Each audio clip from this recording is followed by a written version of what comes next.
Yo. So I got two stories I want to talk about. First is the ID Tech story. I've been waiting to talk about this one. And the second is the Tazikis story, which I didn't even expect to be telling, but I remembered because I mentioned it briefly when I was talking about Sham. Actually, let me write down. I need to talk about the Taziki story. Hold up one sec.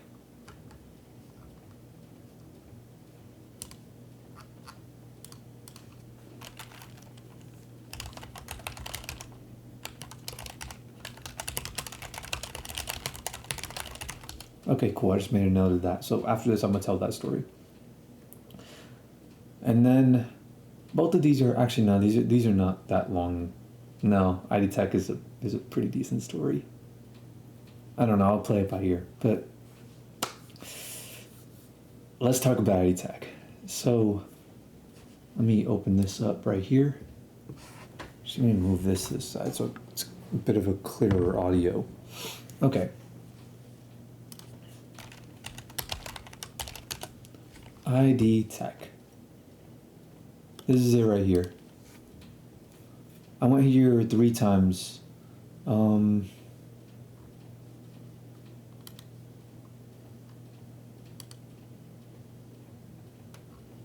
Tech. Let's see if I can find some pictures from Emory.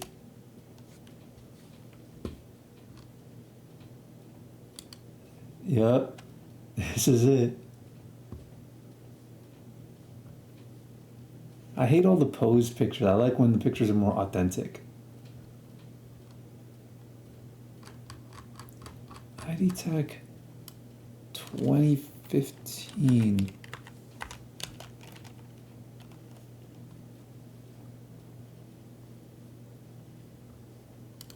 Oh my god, dude. Wait. Yeah, this is exactly how it was. No, this was one of the other rooms. I don't even think this was at. No, this might have been a different college, but like this is exactly how it was.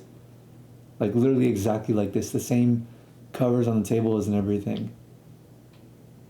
It's so on point. And I love these computers, dude.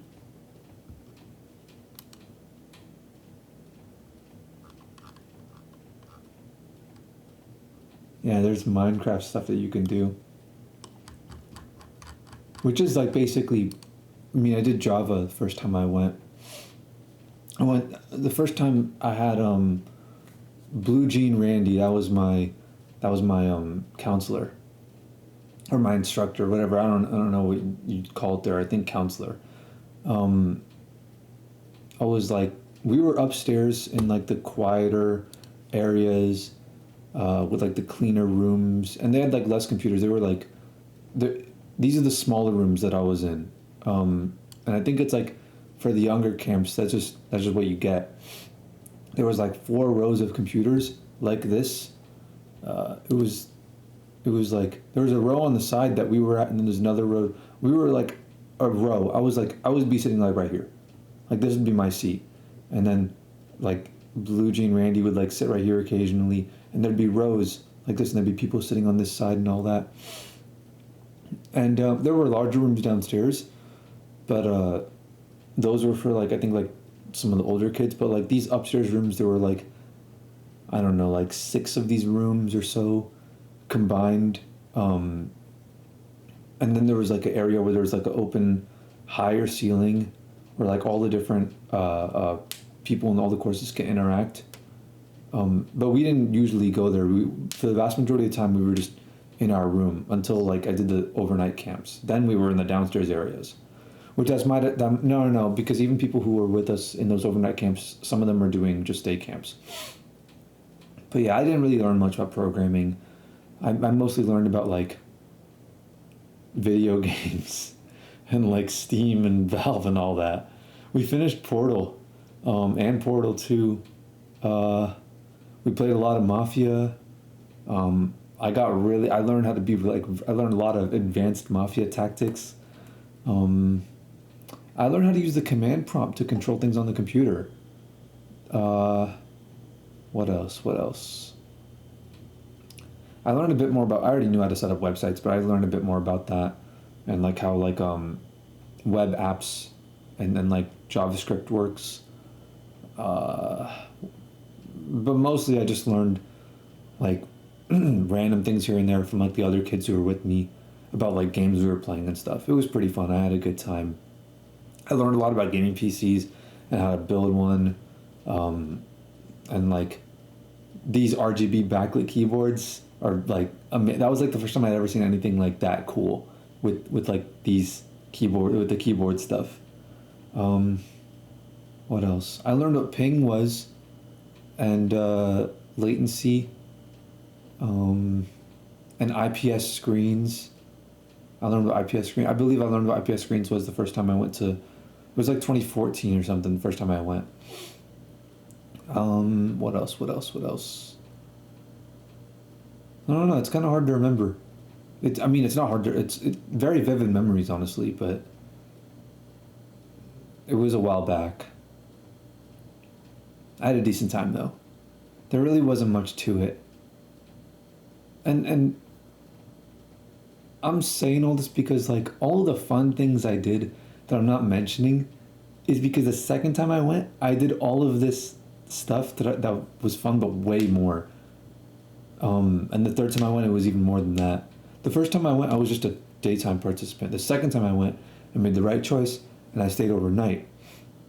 Now I got some roommate, I forgot who it was, but I remember seeing like 2 to 3 people from the first camp. So I talked to them for a bit while I was there, but none of them were in my class this time. I had the second time I had a handyman, or as we called him, handies, short for hand jobs. We were, this was like, we were such stupid little kids, bro. We were literally, no, this was 2015. This was 2015, and the third time I went was 2016. Yeah, that's what it was. Um, but yeah, 15-year-old kids, and we gave this guy his nickname as Handies. But yeah, it was Emory University. The same I mentioned in I'll leave that link in the description. Let me add that as a note. Um, let me let me make a new thing for a note here.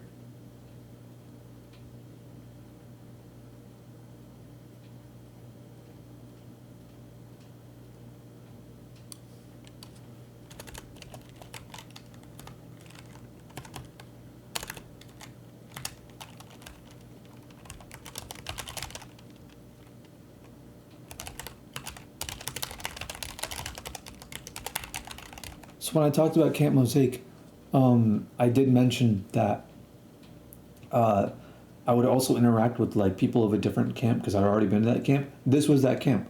This was it right here. And I saw like handyman like later on. I even Ali, my cousin Ali went to ID Tech the next year, and I uh, drove over there to like see him because it's in Atlanta, and he lives in Alabama. So I'm like, hey, let me come through, check it out.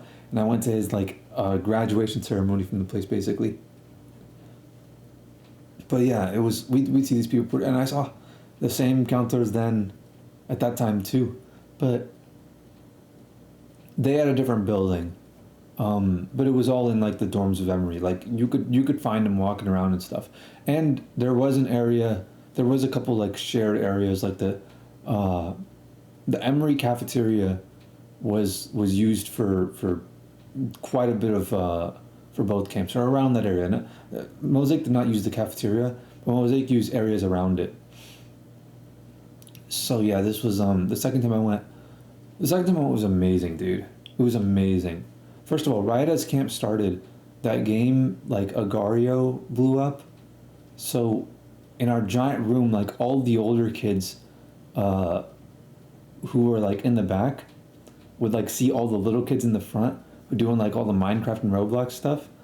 And all these little kids were like playing Agario. They were all addicted to it.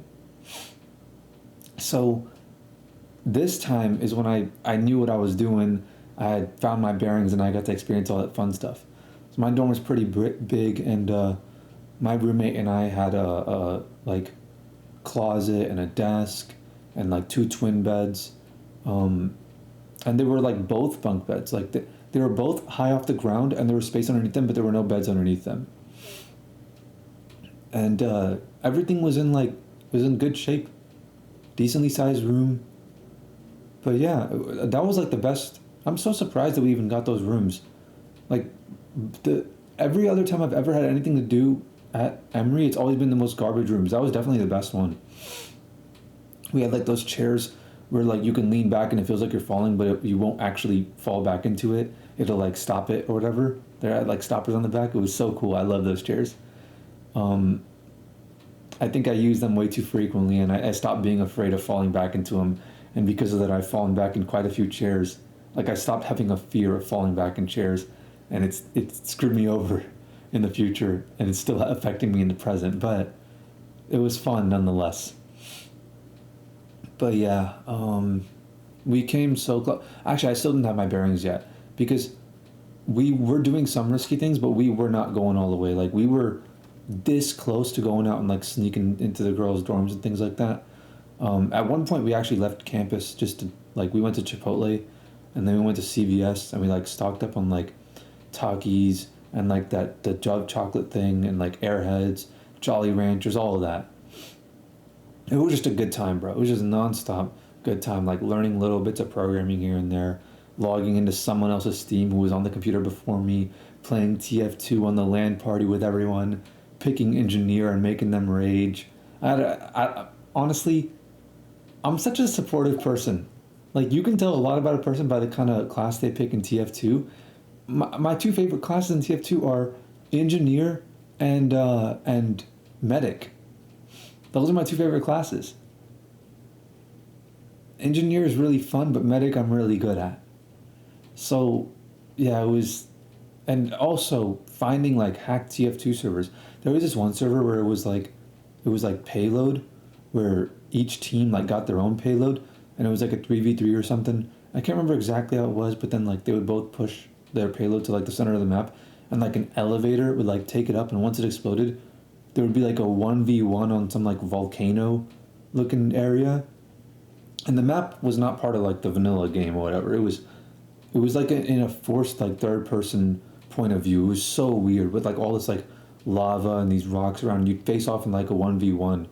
We did this so many times. It was so fun like playing this LAN party. The lights are off. That whole like, dude, that vibe, like I could totally see why all these like programming houses and all this stuff like exist. Cause like these like gaming houses where the lights are off and all you see are these like bright lights on everyone's monitors and everyone's like losing their minds on this like crazy LAN party. That vibe, that aesthetic, you don't know it unless you've been a part of it. You really don't know it. They got like music blasting, that like, oh man, so much music. I listened to so much Migos, so much like there was like some new Kid Ink stuff. There was that like Meek Mill album that dropped, the one that had like Rico on it, the red background with like the $100 bill. What's it called? Dream something, I don't know. Meek Mill has like a lot of albums that are like very similarly named. I haven't checked it in a while, but we were bumping that shit, dude. We had a good time playing like games outside. I ate bacon for the first time while I was there, actually. Well, pork bacon at least. I'd already had turkey bacon, but that's not even real bacon. But we had some amazing conversations. Like, I learned how to be a good medic in TF2, so I'm a good supporter of my friends. And during those conversations, like everyone loved me, and they're like, hey, everybody raged on each other except for me, except for when I was playing NG. Then they raged. But I played TF2 a good amount, and every time we played TF2, we never like we never tryhards, and we would just relax and just have good conversations.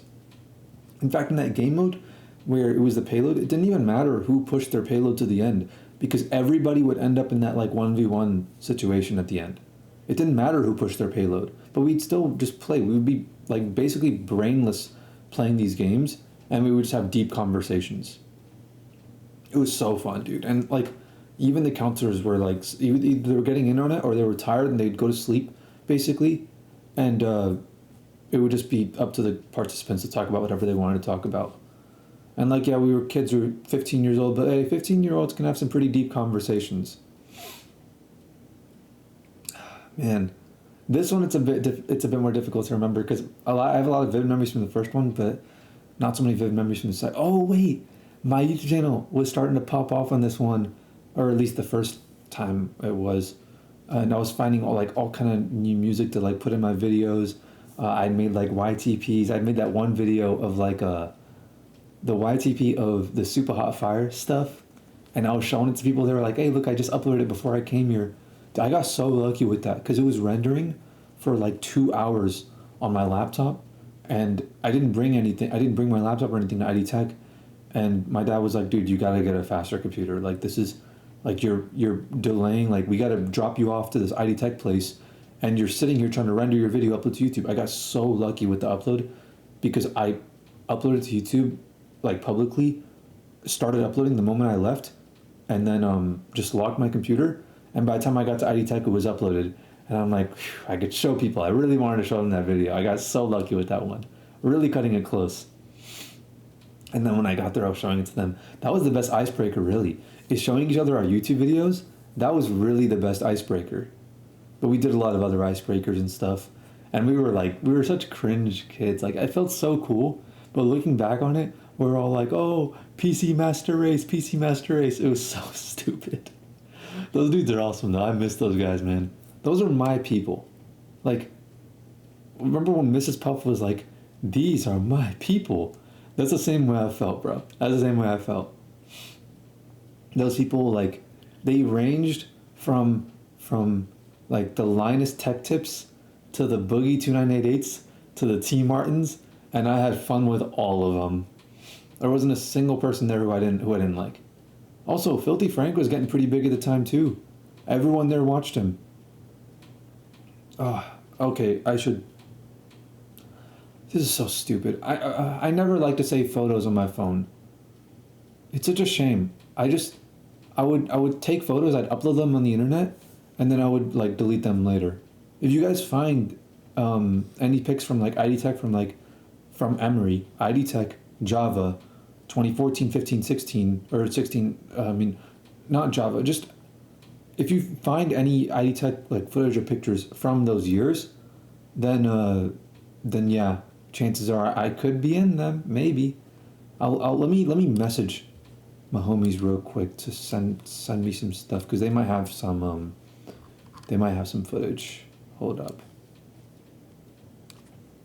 Or like pictures or whatever. I gotta send it to Nick. Yo.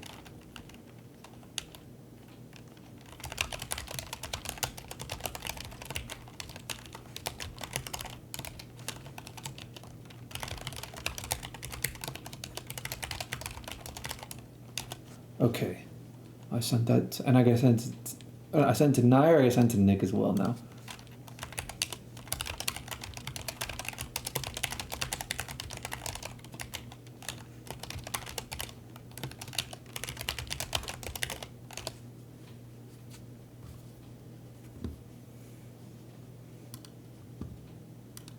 Okay. So, I only went to ID Tech with Nick and Nair. So Nair had already went. I told him about it the first time I went. He went the second time, but on a different week, and he went the week right after me, I believe. And the third time I went, like this camp. So yeah, I sit down, grab some popcorn. This one's a bit of a long story. Okay, the third and final time I went to ID Tech, we were taking the Unreal Engine course for Unreal Engine 4. This is, Unreal Engine 5 just came out, so. And our counselor was named Voxel. I mean, like, that was her nickname. That wasn't her actual name. That would be cool, though. Oh, that's such a cool name. Yo, that's actually such a cool name. I was thinking about writing that down just now, but I'm like, no, I'm probably not even going to have kids. But, dude, name your kid Voxel. That's such a cool name, bro. That's so cool. That's so cool. Oh.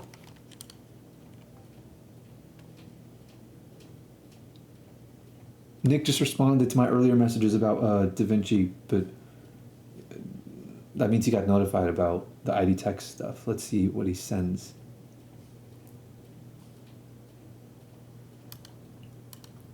But yeah, there was Voxel. There was Handyman, obviously, who remembered me from the last year. There was the other girl named Woodstock, who was like crazy hot. There's plenty of other dudes. There was one dude who looked like Cinnamon Toast Ken, and stuff like that. I don't remember his name though. Uh,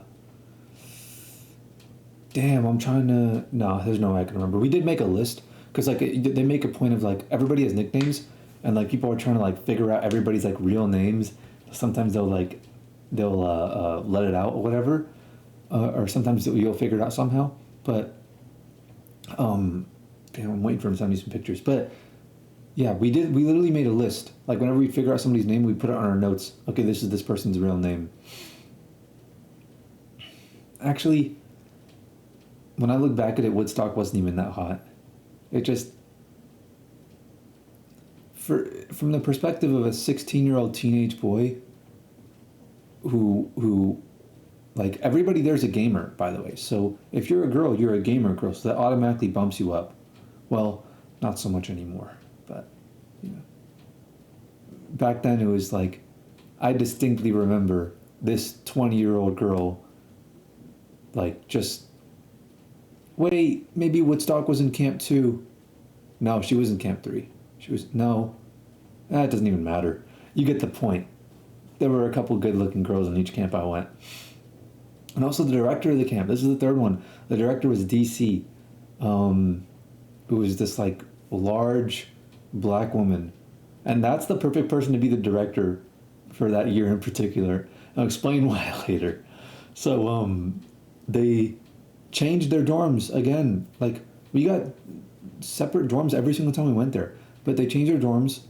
And this one time it was complete trash. Like Nick's room, oh my fucking god, man! Like me and Nara were sharing a bunk bed. Obviously, I get top bunk like always. That's just how it was. Like growing up for us, younger sibling, I get the top bunk. He always got the bottom bunk. So in this scenario too, it doesn't matter what scenario I'm in. I'm always top bunk, okay? I'm a younger sibling at heart. I'm always player 2 at heart. So the rooms were small, shocker, but Nick got his own room with no roommates. And we were jealous when we heard that. We are like, hey, what the hell? How come he gets his own room? But then we went there to see like the luxury, lavish, I was deciding which word to say first, life that he's going to be living for the next week. We opened the door. It legit looks like a shower in a concentration camp. Like his bed is under like this giant slope that you'd hit your head on if you sat up. There was like a random like hole in the wall, like not like a, it was like a broken hole in the wall. This shit was like, I'm so confused. It was like he didn't even get like a full bed. It was like a cot thing that he got. There was damn, he had like nothing in that room. There was no desk. There was a mirror. It was a full body mirror, but it was broken. It was like shattered, and like there were still pieces on the ground. So I don't even know if this was a dorm or not. I think this might have been like some attic thing or something like that. Honestly, there might have been some storage room or something. This probably wasn't even a dorm. But yeah, it was. There were hella spider webs too. Once we saw that, we just noped out of there. Nick slept in our room. The first day was just us three, but literally by the third day of camp, it was like 10 other people all sleeping in our room together. 2 people on each bunk bed. I believe it was actually one person slept with me on the top bunk, 2 people slept on the bottom bunk, and then everybody else was like sleeping on the ground, like on some gay shit. Actually, it wasn't even on some gay shit. We had a blanket between us, but I had the safe side closer to the wall, and he was cool with it. I'm thankful for that. I really appreciate when people are like courteous, like, hey, it's your bed, you get the safe side, you know? And we were sleeping sardine style, so, sardine style is a thing that we invented, by the way. Like, the name. Like, a lot of people sleep like this, but, like, I don't think most people know the terminology. So, sardine style is when somebody, like, you're sleeping next to somebody, but their feet are next to your head, and your feet are next to their head. Like, you guys alternate like that, right? It's to prevent, like, well, it's like a non-verbal way of saying no homo, basically. But then there's also like immigrant style, which it never got to. But immigrant style is literally just like piled up on top of each other, like how you would be in the trunk of a car. Uh, Damn, let me see. Let me see. I know I have some pictures. Oh, this is a picture. This is a picture of me. We're like laughing. This is a picture of the dude who was like sleeping on the top bunk with me. His legs would be right here. My head would be right here. I got the safe side, and he'd be laying like this. Was my headphones. What the hell is this? Such a mess of a room, dude. A door is literally right here. Such a small room. This is like our closet. Um, but yeah, this is like sardine style of sleeping. Let's see. What else do I have? Ooh, I got this. I don't know. I don't think I took this picture. But yeah, that's Nair. And I forgot who everyone else was. Oh, this laptop, bro. I remember this laptop. You had it for so iconic. Truly an iconic laptop, bro. No, but this was like the second night. So we had some more people here. But dude, the third night and every night after that was just stupid, ridiculous. But yeah, it never got to like the immigrant style of sleeping. Um, and in immigrant style, it's typically like your faces are all like right next to each other usually, but that's like a last resort. And we had plenty of space in that room. If it ever got to that, we'd probably just use two rooms, or we'd probably go to somebody else's room because other people had bigger rooms than us. But we were like the cool guys, We were good at Brawlhalla, and that became like the main game of ID Tech that year, or that week, I guess. But we bought speakers with blast music. We watched movies. Like that was where I first watched Who Killed Captain Alex for the first time. And what's funny is actually no wait, that guy. Damn! I just deleted the picture. Um,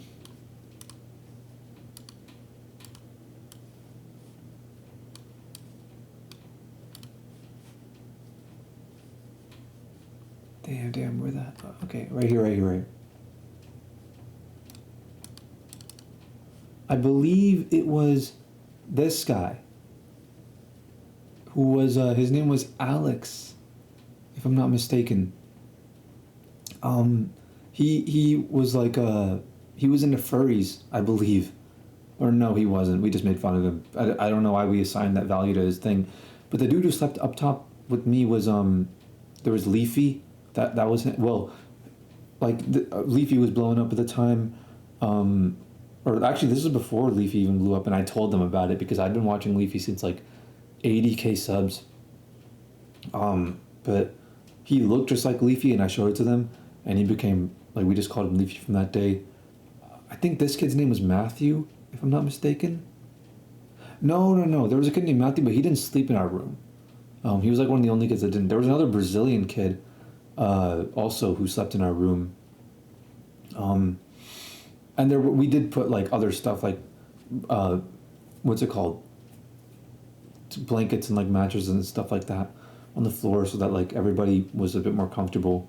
So on the first day, of camp, we did like our icebreakers and everybody's together, and then we split off into our groups. And our instructor Voxel, um, actually, on the second day, on the first day, we got there at like 6 or 7, and then we like slept and woke up, and like we did like a bunch of different sort of like that rock paper scissors thing and all that.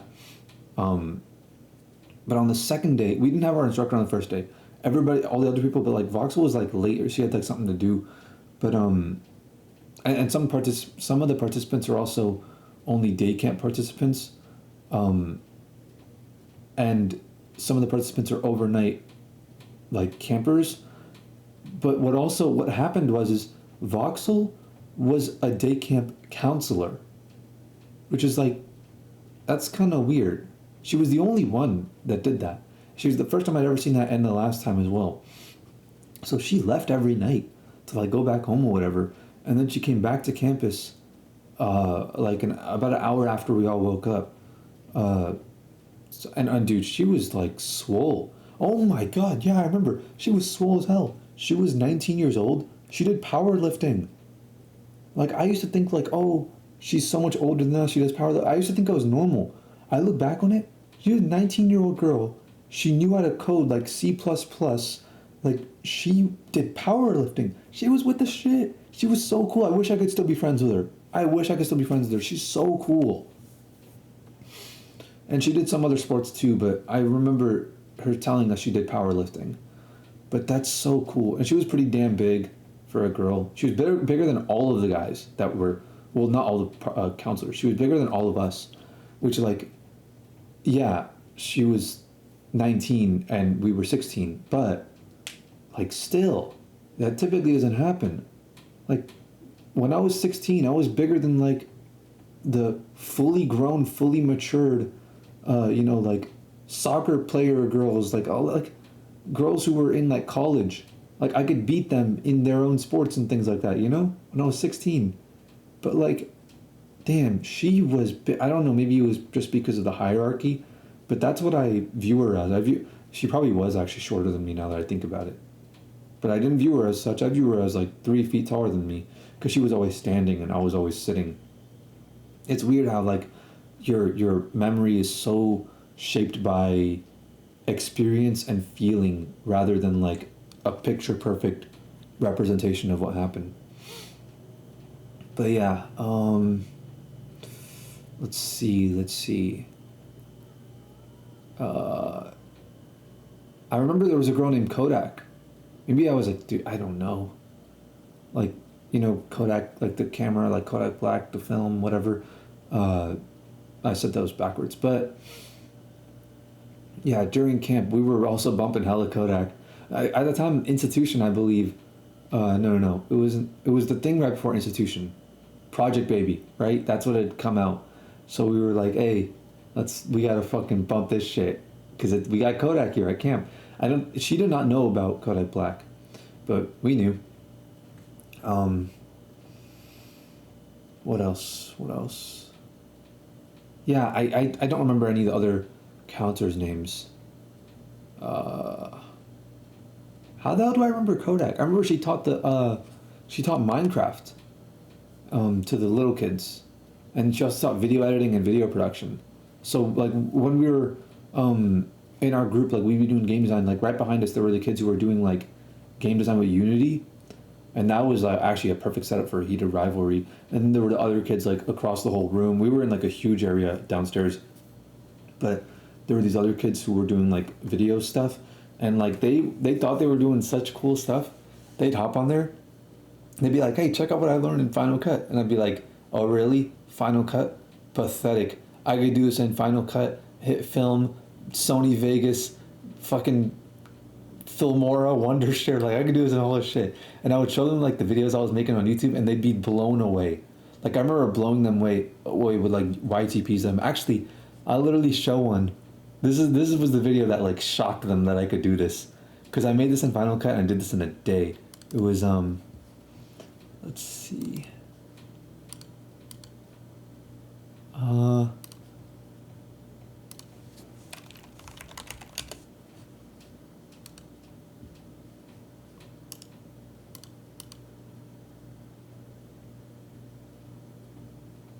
It's okay. It's over here.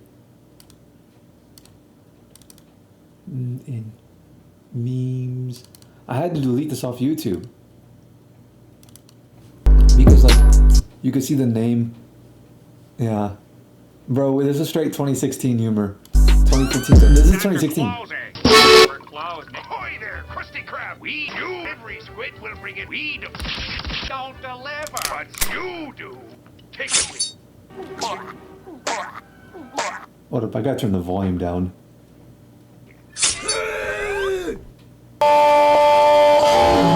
Outside in the all black drive. Moss always points to civilization. That way? That way there? We should go. I don't know why I was so obsessed with ear rape. Well, then I'm going that way. Come on. It's the pizza, yeah, for you and...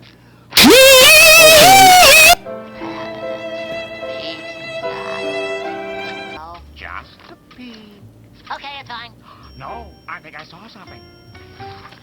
Oh, no, I was wrong. What's that? Yeah? Oh, looks good, huh?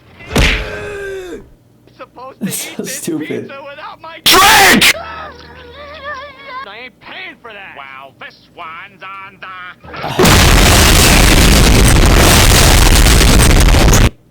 I use the same assets over and over again throughout the entire video. But yeah, that was my video. I showed it to them, and these guys, these 12-year-old kids who were doing video editing, they were like, "Oh my god, how did you do that? How did you do this?" It was so cool. It was so fun to like show off to them. That's how I knew about Kodak, because like Kodak was the one who was their counselor. But yeah, Handyman was in the same room as us, but he was teaching like a bunch of other people.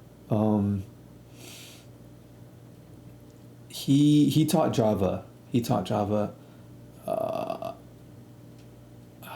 Damn. What the hell was the Brazilian kid's name? I'm not even sure, honestly. There was the guy on the right of me. I remember his name was Connor, and he played Orion in Brawlhalla. So I just called him Orion because I didn't remember his name like that. But damn, I really can't remember anyone else. It's so dude. It's the nicknames you get in ID Tech are like. I remember the second time I went there. This dude the second like in 2015 I went to ID Tech. This like we'd be logging into Steam accounts that weren't ours because like other people would use the computers and stuff like that. Like while we were gone, they'd log into their Steams and then we'd log back in ours. And so eventually we just stayed logged into theirs, and we would just play on LAN servers because it didn't really matter. We weren't playing competitive or anything like that. I remember the dude to the left of me. He was like a year younger than me, and he would like kind of like look up to me. And the guy, like I don't remember what his name was, but on Steam, the name that he played with was Kito, Kito.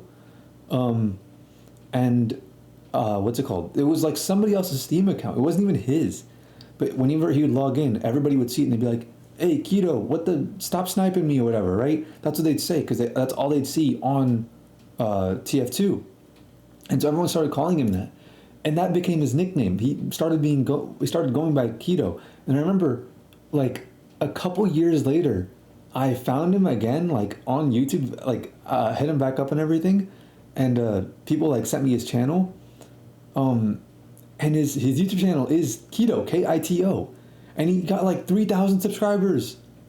And it's like, damn, he really took on that. Like, this is what I mean. Like, this kind of shit happens, bro. Like, these are our people. Like, this is formative. It's formative, to say the least. But yeah, this is also when Leafy was popping off and everything, and that kid who looked like Leafy, the same thing happened. We just call him Leafy. They're basically twins, bro. It was so funny because at the time Leafy was like really, like, I think he was growing like 2x every month. Like, that was his growth level. And everyone, like, most people there knew who Leafy was, so everybody understood why like I saw the resemblance. But it was so weird, like nobody would ask, like, who's Leafy, right? At least people who, like, the younger kids didn't know who he was. But the 16-year-olds, we all knew who he was. Or at least in actually some of the Unity kids do.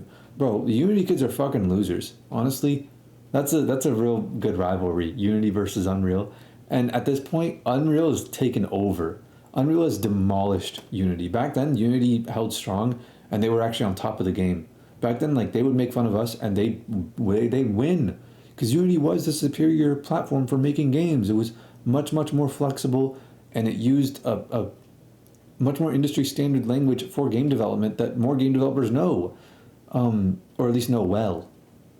But nowadays, yeah, Unreal's on top. Unreal's on top of the game, and now Unity just partnered with like some literal like adware, malware company, just for like, oh god, how far they've fallen. Pathetic, truly pathetic. But this is what I mean when it's like, these are my people. Like, if I say, hey, this guy looks like Leafy. It's not like I talk to my brother and I ask him, hey, do you know, remember that KSI and Logan Paul fight? He's like, who's KSI and Logan Paul? He doesn't know. He doesn't keep up with any of this stuff. Like, he's trying to make it big on, like, in music and do all this stuff, and he keeps up with boxing and all this stuff. He keeps up with all this stuff, but he knows nothing about this industry. He knows nothing about, like, the way that the modern world works. Like, he doesn't involve himself with the new games that people play. He's so old school. But if I'm talking to these guys, I could say the most obscure thing, and they'd all know what I'm talking about. This is way before Content Cup, by the way. And the story, I got a few stories about, like, or I got a story about, like, when I found Leafy at, like, 80,000 subscribers, and, like, how, like, my take on it. I have a very unique take on it that I have yet to hear on, like, the whole Leafy situation. But that's a story for a different day. So the way it was laid out is, when you'd walk up, like, the main set of stairs, there was this room. It was like an icebreaker room. That's where it started. It had, like, the pool table and everything. It was like a chill place. There was a kitchen there and all that. And that's where you meet everyone in the beginning. And we became friends with so many people, bro, on site. On the first day, like, the moment we all got there. And I remember Leafy was wearing those, like, glasses. Those meme glasses or whatever. And he said the stupidest shit. It was fucking hilarious. Like, this dude's level of irony, he's funnier than Leafy. Like, obviously, right?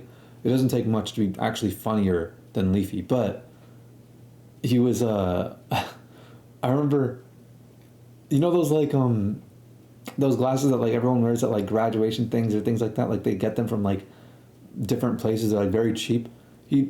I was like, oh, what's with the glasses? He'd be like, oh, these are my hater shaders. That's what he said. He was fucking posing like he was, like, that, you know, that kid in that, like, MLG picture where I was showing all these, like, MLG montages? Like, this guy was the IRL manifestation of an MLG montage. Funnier than the real Leafy. Legit, on the first night, we had, like, 8 to 10 people in our room just chilling, not, like, sleeping over. That was a little later. But on the first day, before they sent us all back into our rooms, we, like, devised a plan. Like, we were all experienced, and we knew what was coming, because, like, we'd all been to camp before. So by the end of the camp, see, the main thing that people will talk about, the main stories people have in camp is the raffle, the tickets that you get, right? The ticket system. And like, my cousin Ellie, who went there the next year after me, he's got a crazy story about it too, which I'll see if I can bring him on. Let me make a note of that too. But let me real quick.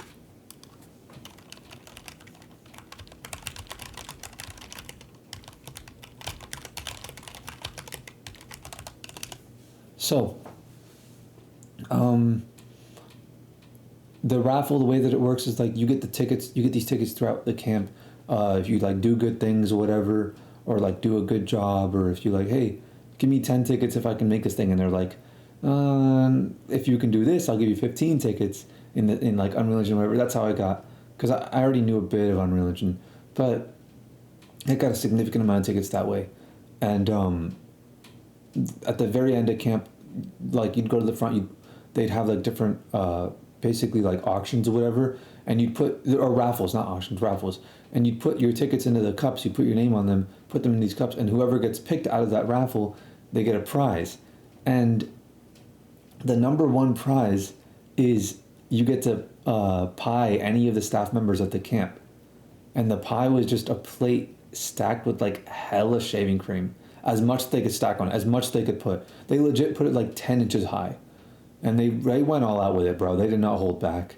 So we knew this, and so we decided, and there's also, like, a dunking thing that you could do with, like, water, but that's not as cool as pieing someone, because, like, it's outdoors, so there's sun is out and it's summer and they'll dry up.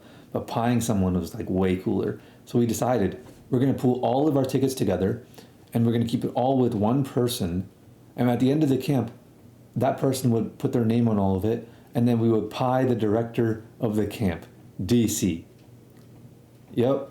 I don't think it had been done before, by the way. I don't think anybody did this.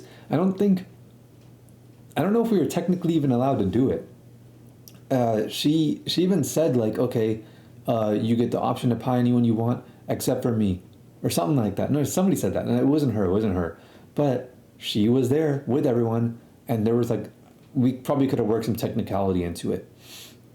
And this is like, she's the leader of like the whole ID Tech thing. Like she was like the top dog. There was nobody there who was higher than her in like the hierarchy.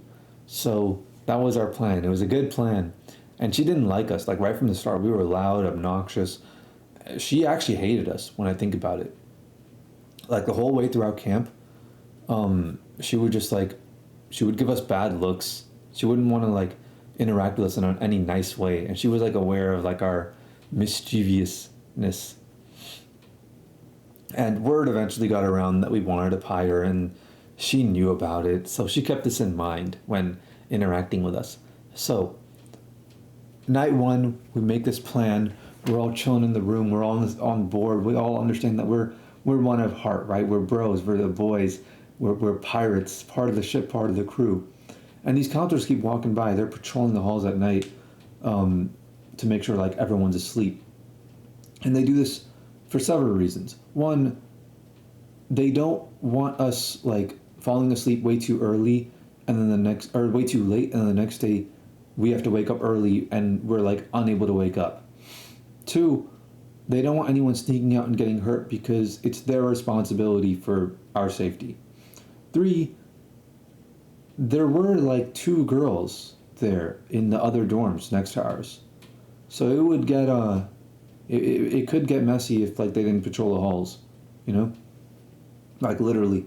So we managed to avoid them where like a couple nights in we managed to avoid them where we all, like 4 of us slept in the same room, or like 4 or 5 of us slept in the same room on like the second night, and then like by the third night it was a fucking mess. It was chaotic. So, and this all happened because we played Brawlhalla. This is literally why, like, Nick, oh my rip, dude. Nick, I've never seen someone who is able to play Brawlhalla at that level actually, like I've seen that on YouTube. Like, YouTubers are able to play at a much higher level than Nick, but I've never met anyone in person who is that good at Brawlhalla. He's so much better than the rest of us. And I'll leave a link in the description. God, fucking, I need to make a note of that again. Give me 1 sec, okay? I need to open this. I need to just leave this open.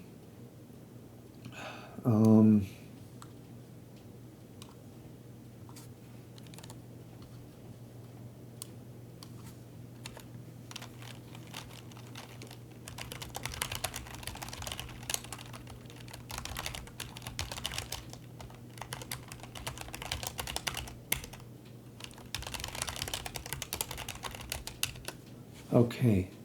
Nick messaged me back talking about this other stuff.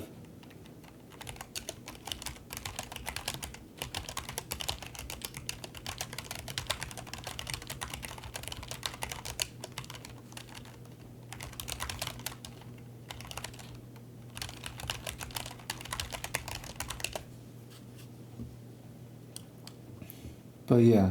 Okay, cool. I just messaged Nick again, telling him like, hey yo, you got any pics or videos from ID Tech?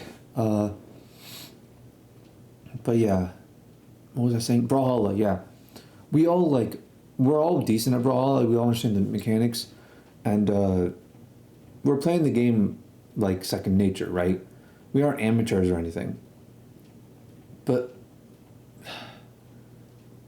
I never thought I would ever say this.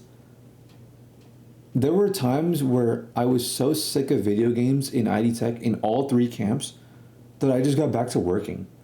Like, that's how much we played video games. Also, I remember because of Camp Mosaic the year before, or not the year before, that year, I remembered where exactly everything was. Like, all the food, all the rooms, the pool, like the stairs, and that lead to like all the cool places and all that stuff. I knew all of it. I knew the layout of everything.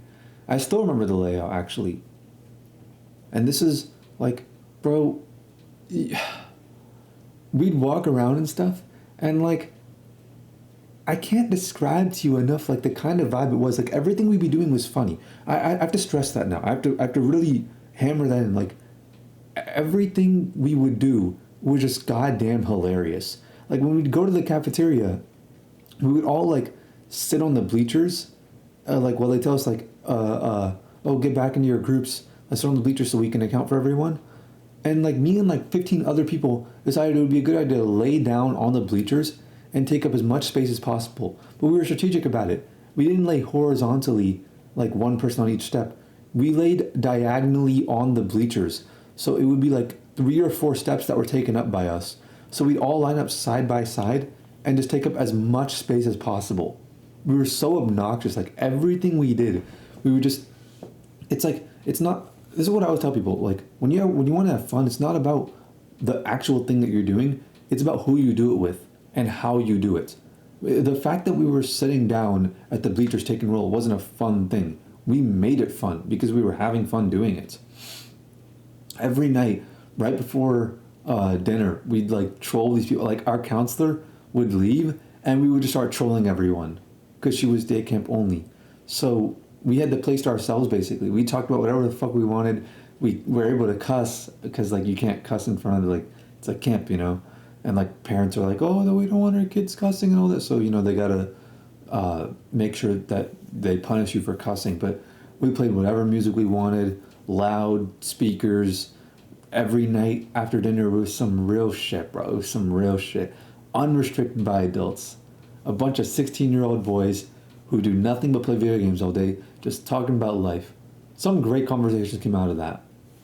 Like when the lights go off, it gets real intimate and like, oh, I should mention, Randy wasn't there this time. He was like, bro, as hilarious as he was, everyone knew him. Everyone knew, like Nair knew him, but we didn't have him at that, like he wasn't there that camp. He was the highlight of Camp 1 and Camp 2, and he wasn't there for this one. I remember him being hilarious when playing Mafia, like making up like the craziest stories. I remember him being a fucking beast at Ninja whenever we played. I remember whenever we play on those modded servers, occasionally he'd play with us. So yeah, this time we didn't do any TF2. We played no TF2. It was all Brawlhalla and like a few other games. So by day 2, we were in the fucking trenches, bro.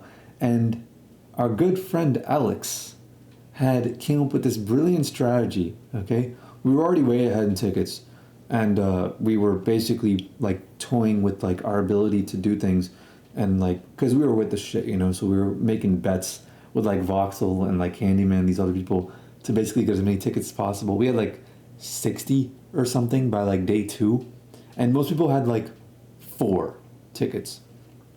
So Alex had the idea. He'd go to a counselor and he'd say like, hey, I'm going to pie you with these tickets. We have the most tickets. We're going to put all of it into pieing you, and we're clearly going to win. Because multiple people get to do it. They don't pick one. They pick like 3 people. And you all get to pie whichever counselor you want. And I believe the second camp, all 3 people chose to pie the same person. But what's it called? There's no like rules for any of this thing. So Alex came up with this amazing idea. He'd go to the counters and he'd extort them basically. He'd tell them, this is a little extortion. He'd tell them, I'm going to pie you with these tickets unless you give me some tickets, so I'll go pie somebody else. And whoever's the highest bidder, you're safe. You'll be safe. This dude went around, did it to every single fucking counter. Take notes, kids. This is the first, like, I don't like to give away legendary strats like this. I like to give away good free ideas, which I have a free ideas playlist, which I'll leave in the description. I gotta make a link to that as well.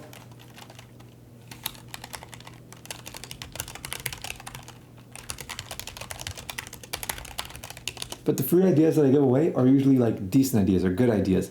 They're never legendary ideas. This was a legendary, it's extortion is what it is. That's all it is. It's extortion, but it's for tickets. So use this wisely, okay?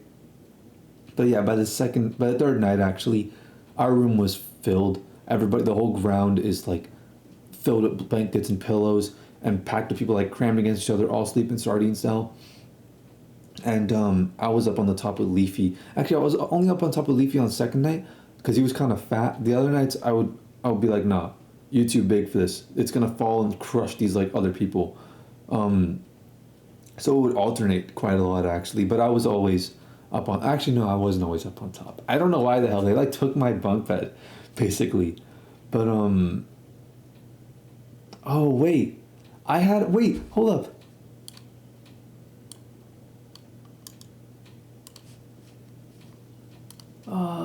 Wait, please. No! I had this link on Google Photos. It was for, we had a Barbie blanket. That's what we used up top.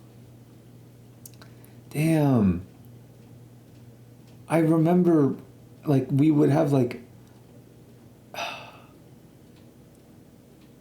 was literally like a 200 IQ play the way we set up our setup on the top bunk. Because like we had cables running up there and everything. It was so cool. Like we basically set up a desk up there, like a gaming desk on the top bunk. Bro, we would have crushed it. Like we would have crushed the people on the bottom. That was such a stupid idea. But yeah. Fuck, I can't believe that's gone. Man, I'll try to see if I can find pictures like that. But we had a pretty luxurious setup on the beds because like we were the top dogs. But like the rest of the kids were like sleeping on like piles of suitcases or piles of clothes or things like that. But we had it on lock. And we slept differently each day. I didn't always sleep on the top bunk. Oh shit! There was this one dude. His name was Savil, and I believe these guys still have his contacts. And he was like Hindu, so he was a vegetarian, but we called him Vegan. Actually, we called him Vegan Gains. That was his nickname, Vegan Gains. He sat with us at lunch. He still ate, like, even though he was Hindu, like, come on. We were Muslim, but we ate bacon, pork, so. Oh, and you guys, like, if you guys ever go to ID Tech, you gotta, like, troll, like, the little kids. That's, like, part of the highlights. Like, we did that every year we were there. Like, there'll always be these, like, groups of 12-year-olds who will always go to, like, lunch with you guys. And they go in, like, different groups. But it's, like, you'll always see them there. And so we'd get these, like, 12-year-old kids, like, 11, 12-year-old kids at our tables. Because, like, it separates it out. Like, if you're a 13-year-old, if you're 13 years old or older, then you're part of different camps than if you're, like, the 12 years old or younger, you know? But, like, we'd, like, go to these, like, 12-year-old kids. They'd be sitting at our table. We'd be like, hey, what you think of those girls over there? These, like, we talked to them about, like, the counselors. Like, 15-year-old kids would be asking 12-year-old kids what they thought, like, to rate the attractiveness of 20-year-old girls. Like, that's the setup we had was so weird. It was so weird, but it was so fun. It was so fun. Oh man, I need. This is so all over the place. It's such fuzzy memories. I need bullet points. Hold up. Let me open this back up.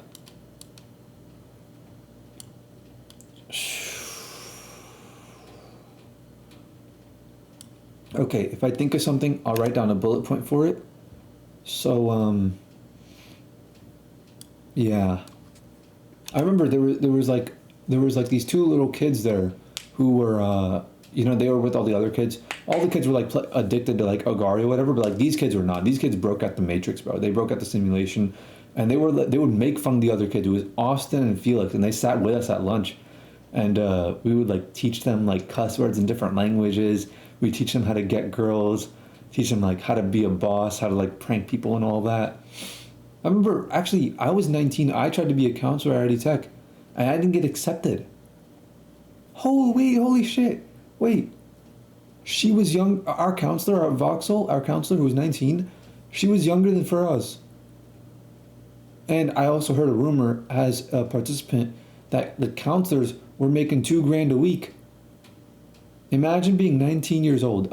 Imagine seeing, like, if you're older than this, imagine seeing a 19-year-old girl making $2,000 a week doing like the dream job that these guys wish they were doing, also being a power lifter who also played other sports like lacrosse or whatever, who's like super with the shits and who's also a gamer.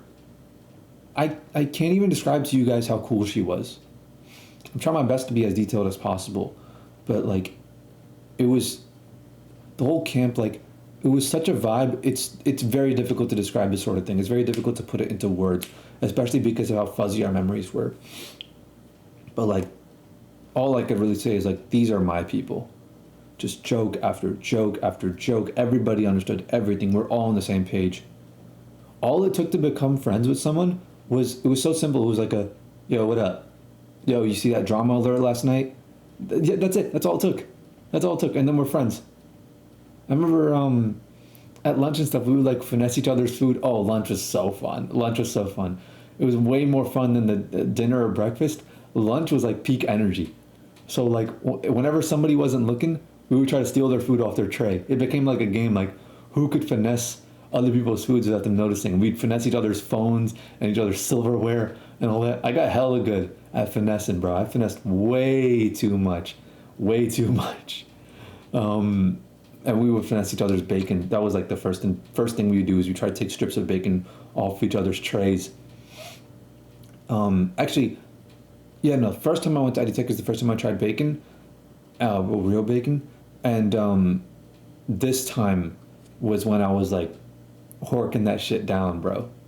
Like wolves. We were like wolves when we ate. Also, we tried different like drink combinations and stuff. Because also, the students, the college students would be there and we'd see them. And we would like, they'd have access to all these drinks, but we didn't. But we'd go there, we'd try, like, we'd mix like not like alcoholic drinks, but we'd mix like blue Powerade with Sprite. That turned out to be really good. Like, that was actually our drink of choice for like the second half of camp. It was blue Powerade mixed with Sprite. Try it. Trust me. Like, it's a different sort of vibe. I'm sure there's other sodas that taste like it, but this one was real nice. It was real nice, and it was real smooth as well. Because like Sprite is very strong. It's like after you take a few sips of it, it's like so good that you take a few sips and it's like difficult to like speak words after it. But Powerade, like 60% blue Powerade and 40% Sprite, it's such a smooth combination. It's just like you drink the whole thing so quickly, so easily. I don't know if that's very healthy, honestly. I gotta do that. Hold up.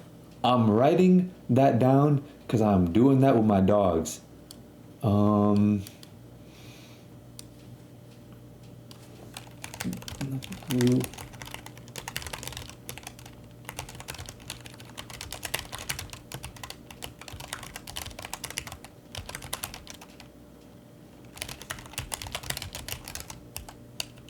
Okay, yeah. Blue Powerade and Sprite. That dude, if I still remember how it tasted. Now I'm really getting back into the vibe of ID Tech. Now I'm starting to remember some stuff. I remember we'd make bets all the time, and if anyone lost a bet, they'd have to like go get someone a drink. It'd always be Blue Powerade and Sprite every time. But actually, nobody there even liked Powerade. Like none of the students got Powerade, college students included. But because of this, they didn't feel the need to like put a large amount of Powerade in there. Legit, it was only our table drinking it. And we drained the whole thing. Like, other drinks, they had a lot of supply, like a lot of stock of it, but we drained all the Powerade. But yeah, I believe they went out of order, and then like 2 or 3 days before the end of camp, they finally restocked, and we had it back again, and we like celebrated on the last day by like draining it back again. We made them run out of Powerade twice. Just because of us, just because of our stupid combination. I remember how fun it was being a kid, never worrying about having too much sugar. I still enjoy like drinking sugar until like feel like throwing up. Enjoy being a kid, you guys. If you're kids, like if you can eat like 10 Hershey bars and still not feel sick, like enjoy it.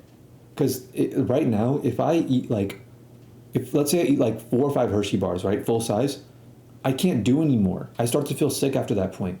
But when I was a kid, I could eat like 15 every hour, king size. like, there's a lot of things like I can't do, like at the gym, at the park, like on the monkey bars and all that stuff. And this is obvious stuff. Like, if you can still do these things, do it. Have fun with it, you know? I regret not experiencing, like, sugar and girls as much as I could have when I was that age. But yeah, this is like, I'm gonna get in trouble for talking about this. But back to Eddie Tech. So on the third night of Eddie Tech, we watched Who Killed Captain Alex. And on the fourth night of Eddie Tech, we watched Mean Creek, which was like, you know, that movie with Josh Peck? Like, a lot of memes are from that one, like, you know, Josh Peck like going like, shut the fuck up, Clyde, and like his daddy splattered his brains all over the wall. So many memes, bro. We just watched meme movies. And Who Killed Captain Alex was the best one. We would legit be going around. This is how you know we were like animals, bro. It was so carnal, our behavior, some primal shit. We'd walk around and start chanting like Deadly Commando, movie. Like, we'd be barking and stuff. We'd literally be barking at each other. It was straight up some like the boys' locker room type shit. That's how it was, but everywhere. There was no. The entire camp was just one giant boys' locker room. And Voxel couldn't stop us. And she was like cool with it. She was like, whatever. So,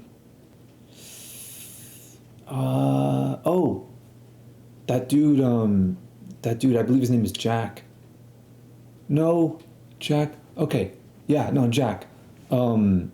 He brought like a stuffed penguin to camp, and we all wanted the penguin for ourselves. And, we'd all like take it from each other and stuff. And by the end of the camp, we'd pretty much ran a train on that penguin. Like, it was ripped up. There was like dirt all over it. It had been like kicked around outside. I don't even think he took it back home. I think like I was the last one to have it, and I just left it in my room before I left. Also Leafy, like, we were always boosting this kid. Everybody had their own roles. Everybody had their own like we were role playing basically. So we were like, yo, Leafy, the fucking god, bro. He has so many subscribers on YouTube. We try to convince the younger kids that this is actually Leafy. And he played into that joke so fucking well. Like, he would walk around, like, telling people what to do. He would straight up demand tickets from kids. It was fucking hilarious. He'd be like, hey, I'm Leafy. Hand over your tickets. And all that shit. Like, he was just one big joke. One big shitpost. And every time a Leafy video would drop, because Leafy was, at the time, the actual YouTuber, was dropping videos daily. And Leafy would come up to us next morning. He'd be like, hey, did you guys see my latest video I posted? The funniest moment we had with him was, we're all about to like go outside to like play some games or whatever. And the counselors are trying to get everyone to be hype, right? To like play like Frisbee or something. To like out-sneak each other. But I'll get to that. So, he's like, oh, everyone, no, not he's like, I'm saying he's like, as in like the counselor who's like hyping everyone up. He's like, oh, everyone make some noise, you know, we're gonna go play this game, and everyone cheers and stuff. And like, they did this like multiple times, right? And I forgot what they said exactly, but he's like, the counselor's like, oh, we're going outside, everyone make some noise, we're going outside, we're going to play Frisbee. And everyone's like, yeah. And then like as everyone's cheering, this dude puts his hand in the air and he's like, Leafy. And everyone goes like, Leafy, hell yeah. We fucking dwarf the earlier chants, because it's like only the little kids that are getting hyped like this. But we all start losing our minds when this guy just yells out of nowhere, Leafy. He's like cheering for himself. He's like, it's like the most ego shit ever. It was so funny. But yeah, he was a weird kid. He was a weird kid, but he had a good sense of humor. Imagine if Content Cop came out sooner. We would flame on him nonstop. Like, everybody was just falling into their roles. Like, we did not have our own personalities at camp. We were like one giant like conglomerate of shitposts. That's what we were. If Content Cop that came out earlier, it would not have gone down that smoothly. We would have given him so much shit, dude. And I remember when we were all like yelling, like, it was so stupid the way it happened. It was so funny. He did it unprovoked. We didn't like tell him to do anything. It'd be like, we're going to play frisbee. Yeah, woo. Leafy. Hell yeah, Leafy. Yeah, go Leafy. Just for no reason. And the counselors just standing around confused. Because like the counselors don't know who Leafy is. They're all like 19, 20, 21 years old. They don't know what the fuck's going on. And this dude, it was so funny. He would never take his tray up. Because it's like, you're at the cafeteria and you have to take your tray up to the stairs to like give it to like the ladies over there, right? And so he was such a boss. We'd always argue about like whoever takes the trays up. So we'd like be like, hey, if you take my tray up, I'll give you, 2 tickets or whatever, right? To take the trays. Leafy never once took his tray up. He would just demand others take it because, he's Leafy. They'd be like, why? He'd be like, what do you mean why? I'm Leafy. And just scoff at them. And they'd be like, oh, yeah, my apologies. God, I'll take your tray. It was so stupid the way we were acting. I literally, I would hear people talking across the hall, like, yo, you going to Afraz's room tonight? And that sort of thing. Or, like, Nair's room tonight. It was usually people would say Nick and Nair's room. I was, like, third place, kind of. Such a shame. It's because I'm, like, younger, and I'm also, like, smaller. But, man, we really fell into our hierarchies. We fell into our, like, roles. It was so cool. I love that. I love that environment. Those are my people. These are my people, bro. But yeah, people would be talking like, hey, we going, it's movie night. Like, what the hell you mean it's movie night? We're putting a laptop in front of the thing and we're watching a movie. You're going to call it movie night? But it turned out to be like that. We'd be like, oh, what are you bringing? Oh, I'm bringing Oreos. What about you? Oh, I'm bringing Swedish fish. Oh, for real? And like, bro, our room was the hub. Like, our room was the porn hub. But, we were the fucking alphas of that camp. Like, me, Nick, and Nair, from day one, people respected us. We were the top dogs. That's why I loved it so much. Because, like, this kind of community, when I say, like, these are my people, this is the kind of community that I can, like, climb to the top of the hierarchy of. Like, this is the kind of community where I thrive, where I reach the highest levels of the field. It was great. It was great, dude. And on the movie nights, like, we'd like, bring, like, people would bring crackers to the room and they'd, like, stack them on top of each other, like Tetris. We would be watching movies on, like, Nair's, like, shitty 13-inch laptop. Or actually, no, we watched the movies on the laptop that Nick brought. Nair's laptop, we used it for other things. But we'd be torrenting movies and we'd keep the volume down. It's such a small laptop screen and we keep the volume so low because we didn't want to alert the counselors. It was just the environment, bro. Forget the movie. Forget, like, the enjoyment in the movie. Just the environment of all of us, like, bunched up together on top of each other with, like, blankets hanging over everyone and, like, snacks laid across all the, like, the floor in between everyone. Like, 15 people watching a movie in this small-ass room and, like, trying not to laugh so we don't wake up the counselors and, like, make us go back to our rooms. We legit be covering each other's mouths so we weren't laughing, like, watching who could Captain Alex and stuff. That was peak. That was heaven right there. What else? I downloaded so many cracked games too. And, like, okay, don't get me wrong. The Unreal Engine stuff we did, like, the work we did was actually pretty fun. Like, I created, like, a little gravity lift in there. Like, I'm like, hey, I'm trying to create a gravity lift. How many tickets can I get if I do that? And Vox was like, I'll give you 25 tickets if you do that. And I'm like, make it 50 or something like that. I said, make it 30 or 50 or something like that. I don't think it was 40. I said either 30 or 50. And she's like, all right, cool. I make it in, like, 2 minutes. 2 minutes legit is all it takes. And she's like, oh, okay, here. And we, like, drained her, bro. She was, like, running low very quickly, being our counselor. But I actually almost made an NPC in the game, like an NPC that chases you and attacks you. I created like a one-way door that, like, pushed you through so you can only go in once. Like, it wasn't boring. It wasn't unproductive work. I did a bit more, like, node stuff. I really like the node stuff. I really like the logic of nodes, which is why I think I want to learn DaVinci, because I really like node-based stuff. But I wasn't that great at like level design. Nick's level design and Nair's level design was really cool. By like the fifth day, we had all mastered like our own different set of skills for like game design. We should make games.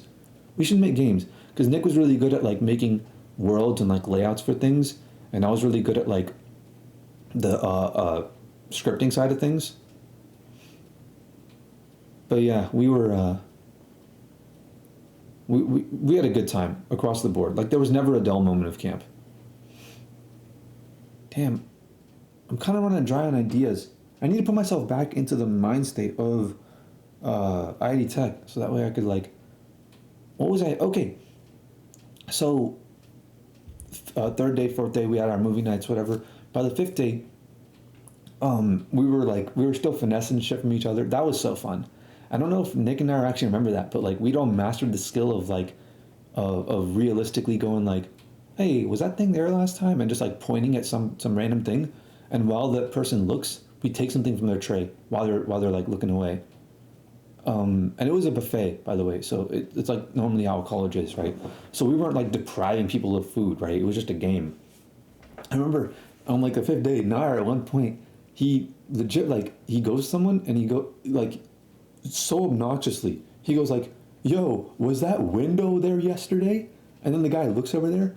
The whole table looks. It was so stupid. And Nair legit grabs this dude's entire stack of tickets that he has on the table. It was the stupidest thing. I didn't even think it would work. It was not supposed to work. It was like a meme. He goes, "Was that window there yesterday?" And everyone's looking. And this dude steals his tickets and he doesn't notice. He doesn't notice. He came back to our table. He goes to this table, does it. He comes back to our table and he starts splitting the tickets amongst ourselves under the table. Fucking, I don't even know how that worked. I don't even know how that he managed to do that. But yeah, now I'm in the zone. Now I'm starting to really remember what was happening. That shit was so fun. That shit was such a fucking vibe, dude. Like playing Brawlhalla was fun and all, but like the shit we were doing when we were not playing games was so much more fun. Honestly, video games are kind of fucking boring. Like Brawlhalla, getting good at Brawl is only as fun as like the most fun experience you can have playing Brawlhalla is 1% of the experience that you can have just being with friends in person, just hanging out, just kicking it, talking and stuff. Oh, I should talk about the Frisbee thing. We were playing Ultimate Frisbee, and I don't know how exactly it happened, but for some reason we all just started saying "out snake," like "out snake." Like, we would like yell that. I don't know. It sounds weird. Like, Afraz, what do you mean you were all just saying "out snake"? It's exactly how it sounds. Like it's totally random. Like I'm just as confused as you guys. It was like some cult thing. I don't know why the hell we were saying it. It's like mass hysteria. We all just started yelling "out snake" whenever like any major thing would happen. Like somebody would drop the frisbee or whatever, and be like "oh, out snake," simultaneously whenever it touched the ground. It was a real like community bonding chant, if I do say so myself. But by the time we came back and like rejoined with the rest of the camp, after playing Ultimate Frisbee, the entire camp was pretty much like they were all. It was mass hysteria is the best way I could describe it. Nothing would happen, and everyone out snake, out snake. It got old real quick, real quick. But it was nice whenever our small group of people, like whenever we use it tastefully. But the normies, they almost ruined it, bro. Because like, I mean, they almost ruined it. They would have ruined it if we were there for like another few days. But the only reason why they couldn't ruin it is because we weren't actually, the camp is not that long. It's a 1 week camp, a little bit longer than a week. But it became, I believe it was more of a term. Well, it's something you sort of feel, right? It's not like there's no rules. But the way I generally saw it used is like if you mess something up or whenever you fail at something, like if you drop the frisbee or if Nick's project crashed, because his project crashed pretty often, we'd be like, damn, my project's out-snaked, bro.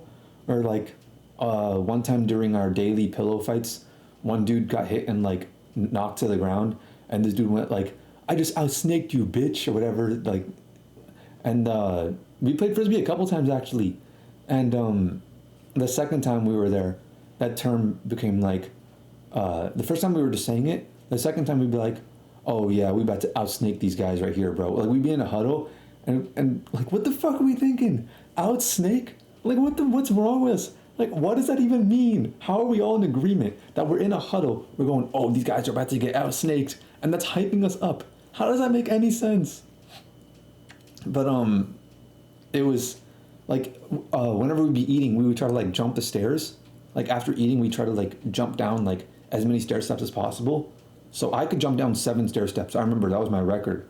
I could jump down consistently like 4 stair steps, 5 stair steps, but 7 was my record while I was there. At least in the Emory, or like mark this down, in the Emory cafeteria stairs when I was 16 years old.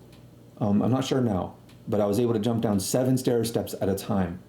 And I tripped and fell, and they were like, "Oh, you got outsnaked! You got outsnaked!" But yeah, even the little kids were saying outsnake. Actually, the little kids were so, bro. Nah, fuck it, fuck all the like taboo shit. The little kids were cool. Like we trolled. We didn't do much trolling with the little kids.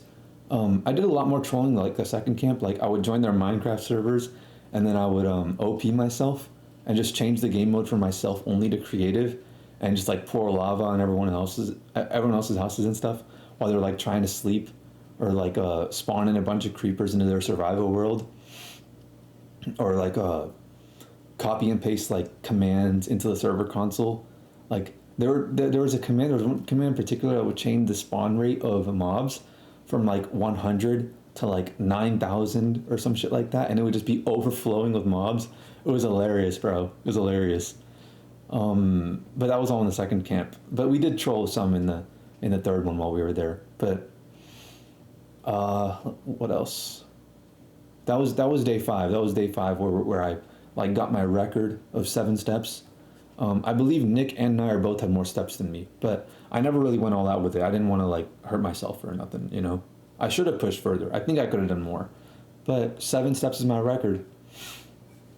So yeah, day 6, right? We're sleep deprived.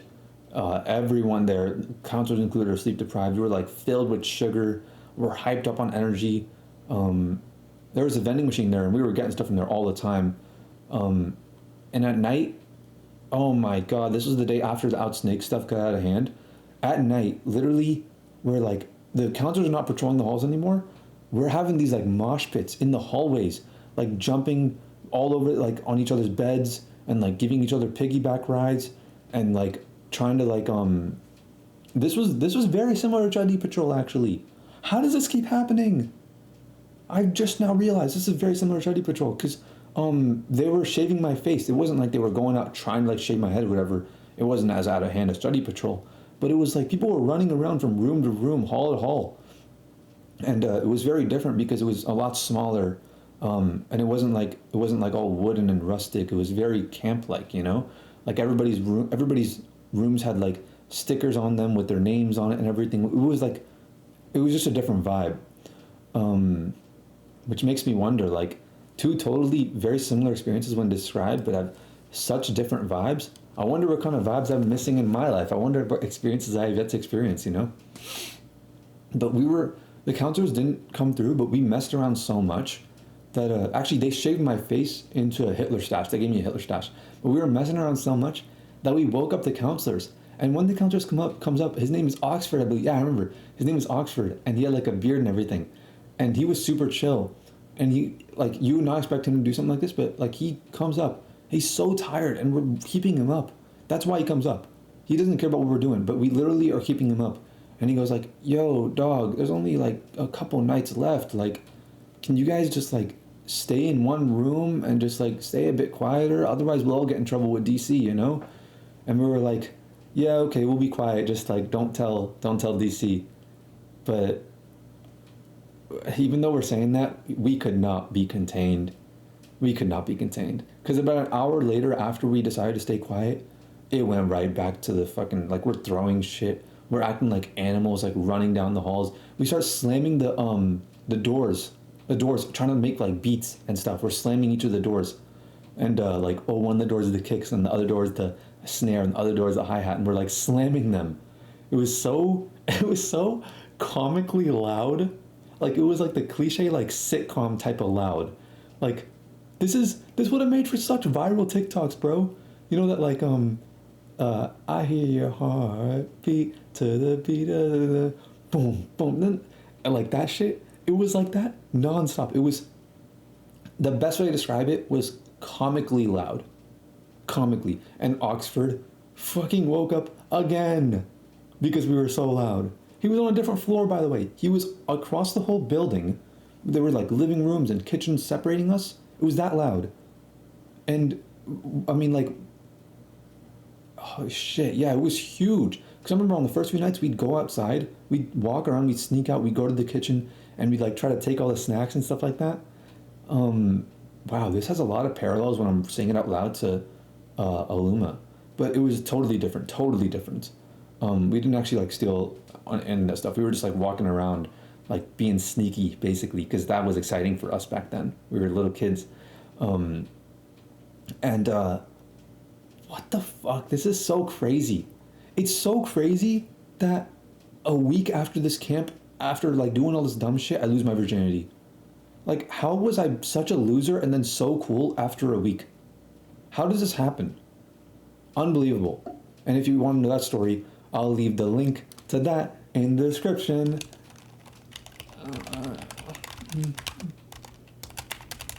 It's the story of the cruise. So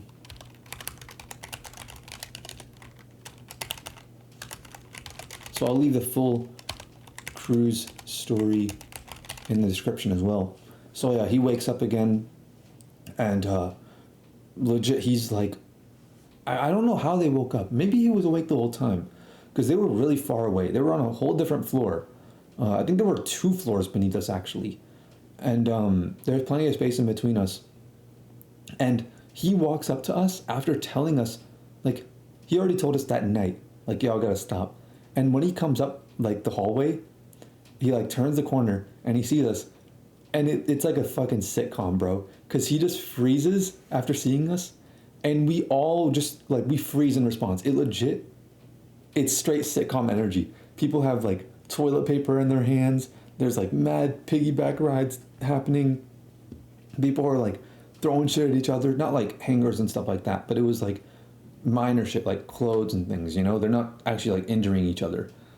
But and I'll never forget how I was caught, because I was inside one of the rooms. Like, everybody in the hallways was like basically like frozen, like a fucking like a sitcom. But I was in one of the rooms, and people were in the rooms, they were like still doing shit, they were still yelling stuff. And I was in the room, I was like yelling like, out snake, and I had my finger coming out of my zipper. Like, you know how people like do that, like kids like will take their finger and put it out of their pants zipper. And so I was doing that, and I was yelling out snake, because I'm like, hey, this actually makes sense, because it's the snake that's out. You know, get it? So I'm running around, and I'm like trying to like hook people. I'm trying to like grab people with my finger while it's out of my pants. And I'm like, out snake. And I'm leaving the room to go to the room right across from us. Like, I'm about to run in there and like hook the person who's in that room. And I'm like yelling out snake as I leave the room with my finger coming out of my pants. And I see Oxford on my left, and he's just there, just frozen, staring at me. And I'm like, oh, and he's like, dog, what the hell is going on here? You guys have to sleep. And like, there was just one of him. There was like 30 of us, in the presence of a bunch of like 16-year-old kids who were having way more fun than you can imagine at that age. He couldn't stop us. And he was like 27 or something like that. You know, he couldn't stop us. Strength in numbers, bro. Strength in numbers. I always say it. It's like Project X. He didn't even try to stop us. He didn't even try. It's straight up like Project X. They tried to wait us out, actually. They let us drain all of our energy. A good strategy. And it was a win-win, because, you know, you try to drain us of all of our energy. That's what's supposed to happen, bro. We're kids. We're supposed to run out of energy. Actually, no. Before that, Oxford saw one of the kids trying to go downstairs to the other side of the hall. And he was like, hey, you can't go there. And I don't know how, but some of us, like, we just unanimously decided, I was a part of this, it was like me and like 8 other kids. We just unanimously decided to block him. So it's like he comes up from like one side, and on the other side there's like on the other side of the hall, on where the dorms are, there's like an emergency exit, and there's like a window showing the outside, and then you can go to the right, and there's like stairs that go downstairs, right? So there's like 2 ways to go upstairs and downstairs, and they're like, hey, you can't go that way. And he's like going to the kid who's on the other side of the hall, but we're all in the middle of the both of them, right? So we just build a wall in between them, and we're like, you cannot pass this wall. You just got Donald Trump. You just got Trumped. We're like, this is Trump's wall, and you will not cross. You will not pass us. It was straight up we were straight up a walking shitpost, a collective, in sync, like, fucking, what's the word for it? Emergent shitpost. All of us. We were not individuals. We were a sole entity that night, and for the remainder of camp. Every single participant was on the exact same frequency. And this is what I mean when I say these are my people. We think the same. This is boys' locker room energy. Remembering it now, like, what a fucking vibe, man. What a fucking vibe. That was peak. That was the highlight. Actually, that was better than the cruise and Mosaic. In summer 16, this was the best thing in summer 16. We legit started a whole capitalist market of goods and services with our tickets as our currency. You aren't supposed to do this, by the way. You're supposed to keep your own ticket. You're supposed to get tickets when you're like rewarded for good behavior and then spend them at the end. Nope. We had a damn economy, exchanging them for like favors and even real money sometimes. I swear, bro, if we had another week there, we would have started like a whole ass like prostitution ring with tickets with like the 2 girls in the whole camp. And you know what? We probably would have done it with the guys too. But every night, man, we were partying it up. We were having a good time. This is how I know that we're meant for this lifestyle, because literally like a couple months ago, I go to a strip club with a couple of my homies, and it's like we're memers, right? We're not actually going to strip club to like hook up with these girls. Some of them are, but we like make fun of the guys who do.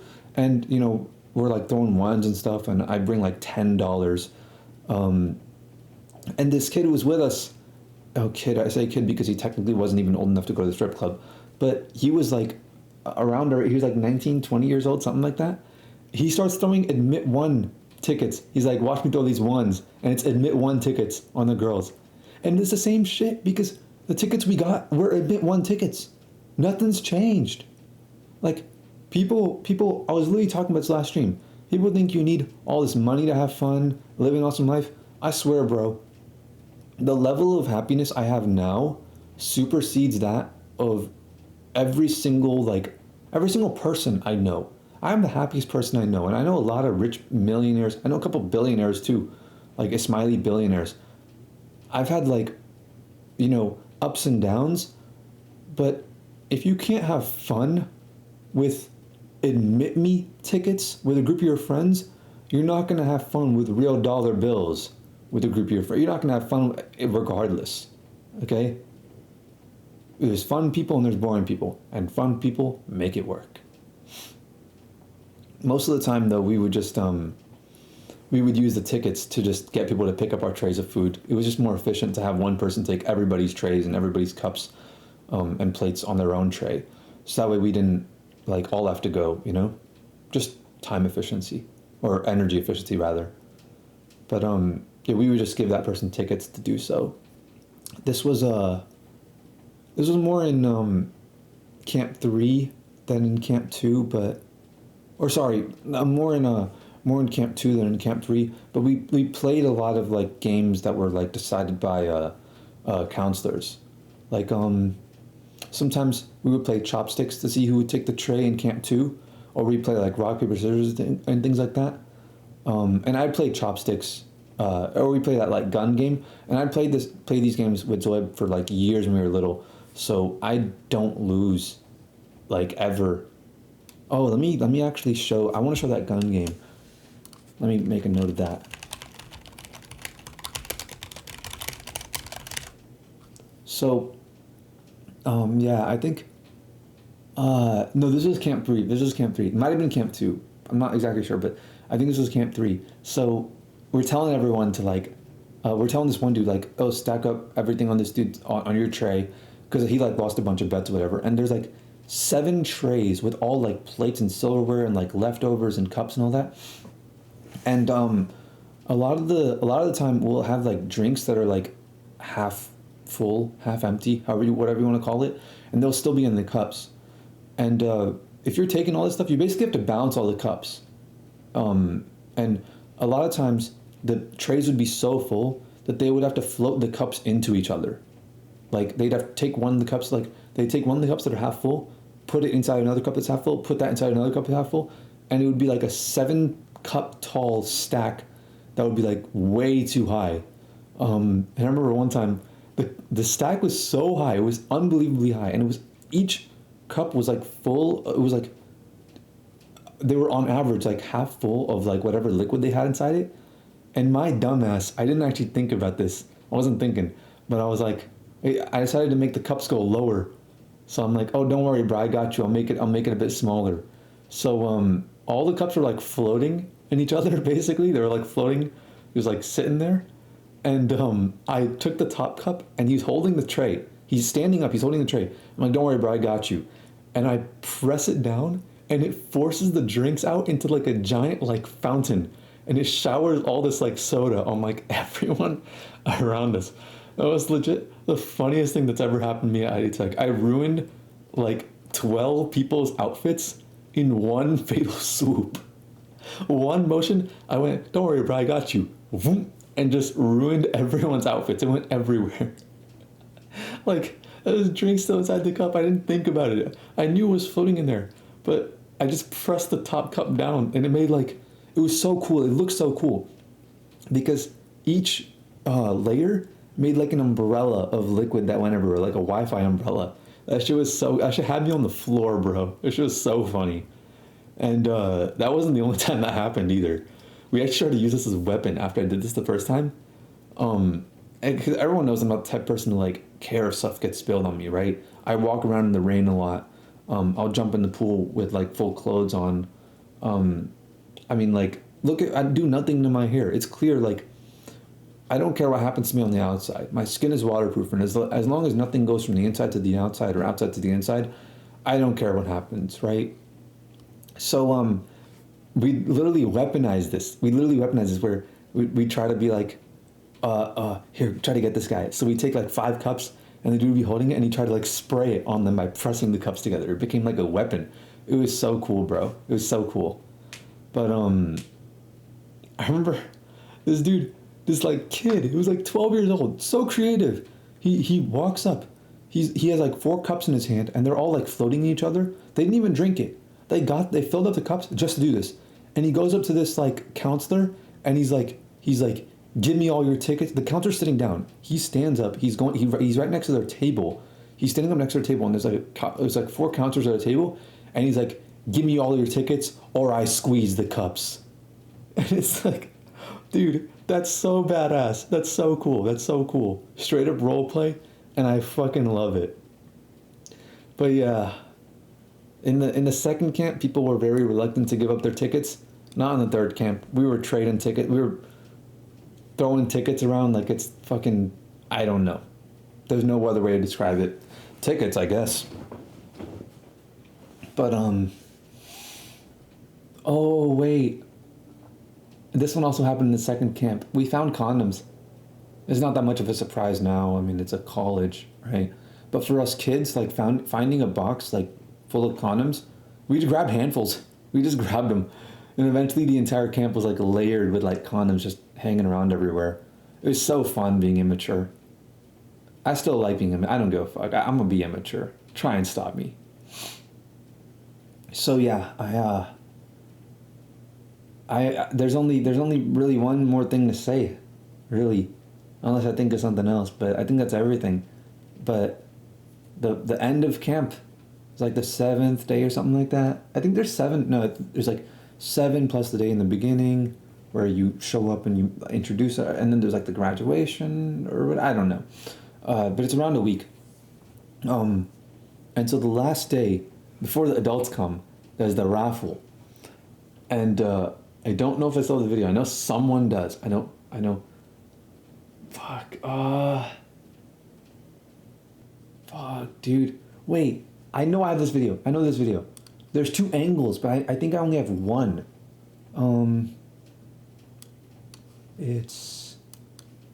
I have it. So this dude, the Brazilian kid. Damn, I forgot his name. You guys can't. It started with a J. I think it was like Josiah or something. And so, it's like the raffle. The way that it like, there's a bunch of other prizes, but like ultimately, all people really want to do is get the prize where you dunk one of the counselors, and get the prize where you get to pie one of the counselors, and they give you like a bucket of water to like dunk them. But we're like, fuck it, we're gonna do the dunking before any of this happens. So I remember this dude, this Brazilian kid, we convinced him to do it. We're like, hey, you gotta pour cold water on Nair while he's still showering, because he was showering. He went in after all of us, and he had yet to get out. And this was like one of the nights. This is like the 4th night, I believe, 3rd or 4th night. And so that's him. That's him right here. This is Nick. Why does he have a tennis ball in his hand? We just had so much dumb shit going on, bro. So he's like, we convince him. We're like, it's one of these showers, bro. We convince him. We're like, go in the shower while this dude's naked. Go in the shower, bro. We were on that gay shit, bro. We did not give a fuck. It's filthy Frank shit, bro. We did not like. We were all very comfortable with our sexuality, but there's like 5 other people here with us. It's late at night, and we convince him. We take this water. It's cold water. This is like ice water. And we're like, we gotta get you to pour it in while he's in the shower. While he walk in the shower, pour it on his head, and walk out.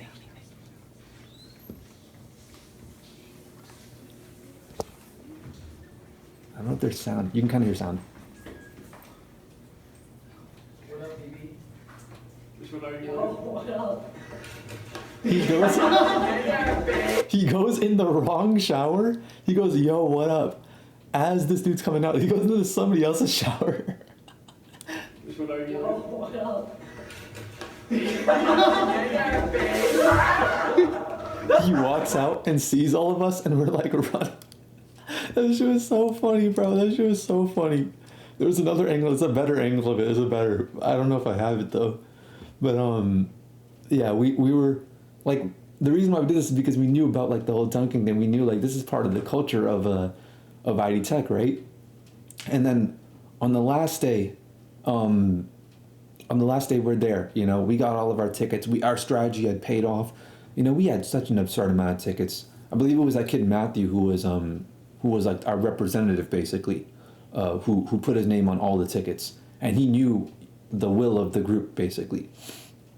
So he goes to the front on his last day, and he goes, puts all of our tickets into the pie cup, and the kids are in the front. We're in the back. We're chilling because you know the cool kids are in the back, and all the little kids, the like 11-year-old, 10-year-old kids are like in awe, like they're shocked. They're like, what is this?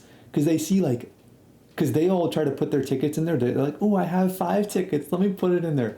And we're like, yeah, I'm going to put 340 tickets into this thing. And they like, we watch the kids' reactions as their like hopes and dreams get crushed. Like they're never going to pie these counters. And we're like laughing at them. Yeah, we were evil as kids, bro. The environment was just different. Bullying was welcomed. That came out wrong, but you know what I mean. So anyways, it finally comes to it, and our guy Matthew, he did right by us, bro, because DC knows we want to pie her. She knows, and we're all sitting down on like the grass outside, and the staff is all like around us, and DC's in the back. She's behind us. She's like, I'd say like 10 feet away from us, and the guy picks up the ticket, and DC's standing right there, and the dude calls out the name. He's like, Matthew. And we all look back at DC. The moment we turn around, she's already like halfway gone into the room. She's fucking booking it. She's hauling ass, like running back to the building. It's like to see this like super overweight girl, like with an attitude, did not like us at all. We see her like cower in fear, like running, like her fat folds are like running. It was the best feeling ever, bro. We were laughing so hard. The laughing alone was worth it. because like we never did get to pie her, but just the laughter alone from that moment, that was worth it by itself. But Matthew decided, well, we decided together collectively that Matthew would get to pie the hot instructor, the hot girl, and that was totally fine. We got a little bit of eye candy, and damn, I honestly, I think Woodstock was the name of the girl in the second camp. I don't think her name was Woodstock in the third camp. But like, bro, to us at that age, like, let me tell y'all something. To the girls watching this, if you're not aware, to like all 4 girls watching this, 16-year-old boys fantasize about college girls more than any other kind of like college girls. It doesn't matter if they're of age, if you're 16 years old and you're a boy, chances are your top tier girl is in college at that age. But that's just because of the way the girls act in college more than anything else. There's a reason why the top porn stars are not actually the most attractive ones body wise, but they have the best attitudes. They're the freakiest or whatever, right? That's why. It's a lot of it's personality driven. It's about the way that they speak and the way that they sound and all that, the way their facial expressions and stuff. Holy shit, dude. When I got to college, I actually realized like there isn't actually all that much to look forward to. Like nowadays, girls are so liberal in the way that they look that it isn't such a I thought I was going to be competing. I thought it was going to be a fun little journey of chasing these girls, right? Of self-improvement, trying to reach girls way out of my league. Nope, no girls were out of my league. In college, everybody's below my league. I think just college itself is below my league. But maybe that's me being a bit egocentric. Or maybe that's just respecting college. Regardless, I'm going to do both. But getting to see this like 20-year-old girl with like white cream on her face, all the kids there, bro, we may be born apart, but we are one of heart. And we were all thinking the same thing that day. I swear to God, bro, even the counselors were thinking the same thing. Except for like maybe like the 2 girls. But out of like, there were like 400 guys there. The girls don't count. So yeah, that was fun. And then what's it called? They said, feel like that they put out another ticket. All right, who's gonna pie next? They put it out. They're like, nope, that you can't do it twice. And we're like laughing. We're like, oh fucking course we got it twice. They stood no chance. Nobody stood a chance against us, bro. We were literally extorting tickets from people, literally extorting them, collecting taxes. But yeah, and then they got to the dunk thing. They got to dunk someone, and one of the dudes did it on like a different female participant or a female counselor. And thank you to whoever that guy was, but she was not the hottest girl there. We definitely got the hottest one, Matthew. Shout out to you, Matthew. And then that was pretty much it. We did our little graduation thing, the little ceremony. Everyone's parents showed up. My mom was driving me home, and I lost my voice. And my mom was like, I was trying to tell a story to my mom, but I lost my voice. And as I was telling the story, I fell asleep in the car because I was so sleep deprived, and I slept for like 15 hours, I think. Something like that. 15, 16 hours. That's how long I slept, and it was one of the best sleeps of my life. Damn, I have no pictures. This sucks. I remember I took Snapchats of like us sneaking around and stuff and all that. I remember I took snaps. God fucking. Let me message these guys, dude. Right here. Maybe. Let me check on Google Photos real quick.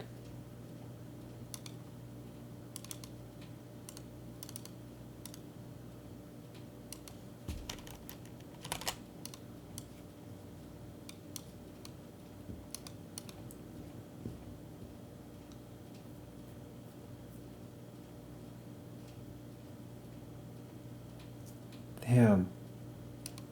I'm just gonna have to wait for Nick and R to send it in. But yeah. I'll make a playlist for this So that way, or yeah, I'll leave the link to the playlist in the description. Let me make a note of that.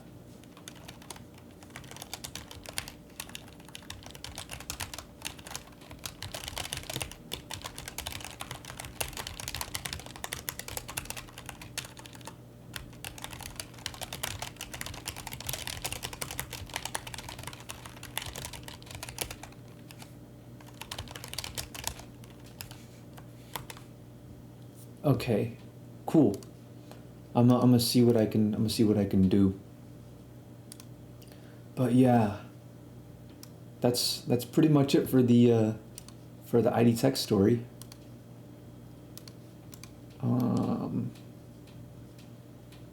What else? Oh yeah, the Tazikis story. Tazikis. So let me wait. God fucking yeah, I forgot. I do that. So hold up, I need some water. Be right back. Damn, my legs are asleep.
Damn, this plum kind of looks like a heart.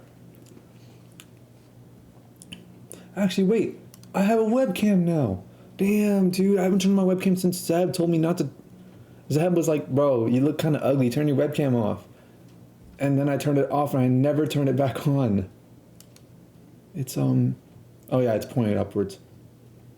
Let's do this.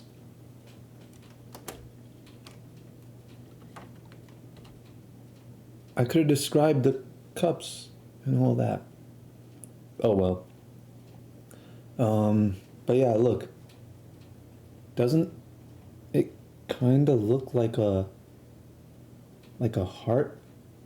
Okay, it's like pointy on the bottom because my finger's right there. But see that? Looks like a heart, right? I don't. It's hard to see with the angle that I'm showing it at because it's hard to know exactly like there, but. Looks like a heart to me.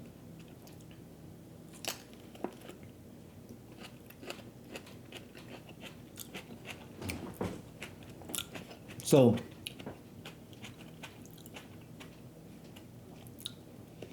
let me tell this story, okay? There was I was in Alabama with my cousin. I got cousins over there, and her name is Shifa, and she went to like this private school. A lot of rich people go there, and actually, I don't think she still goes there. But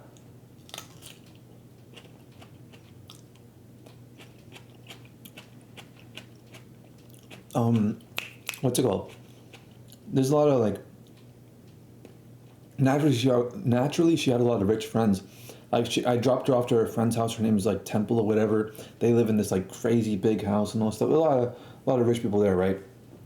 And one time one of her friends come over, and it's like two of her friends come over. It's like Charlie and Margot. Charlie and Margot Richards. That's who they were, and they come over, and they're like, I believe right now they'd all be like 17 years old. And also this girl Maggie came through, who's like their older sister, Maggie Richards, and she was like around my age looking, kinda.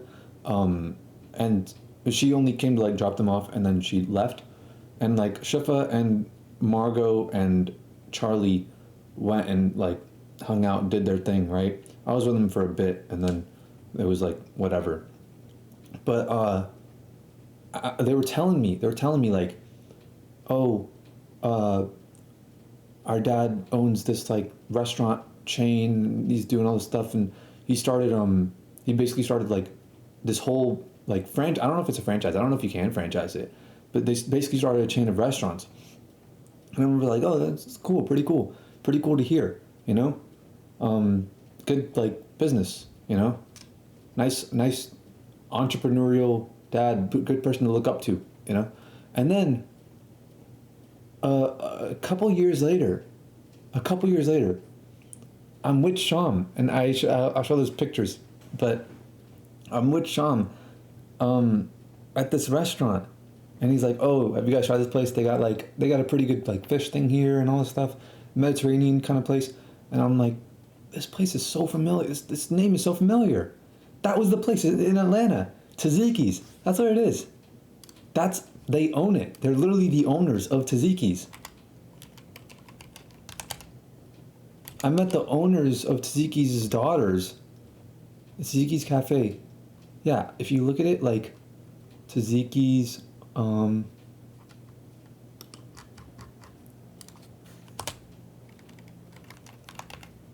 Tazikis Wikipedia. Yeah, you look at this. Oh, our story. Okay. Our beginnings. Yeah, Keith Richards. See?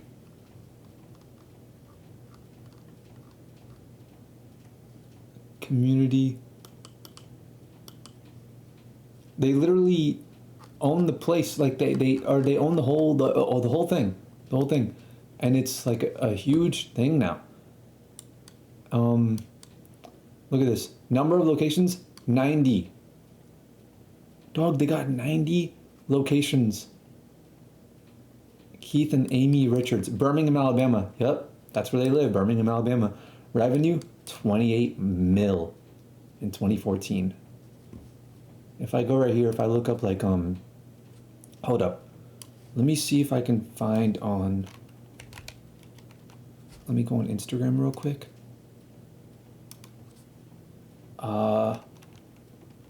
Margot. It's spelled Margot the French way.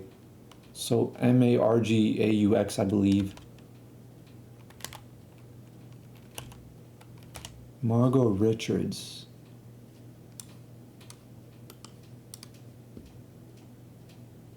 I think that's her. I think that's her. It's private, so it's, let me try Charlie.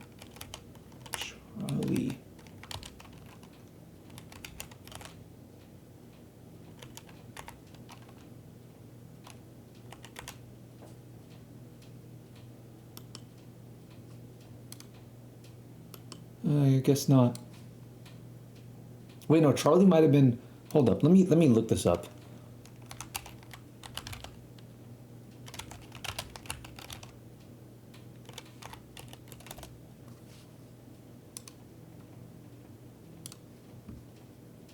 Keith and Amy Richards.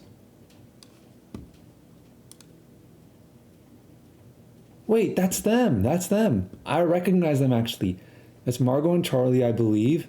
And that's Maggie.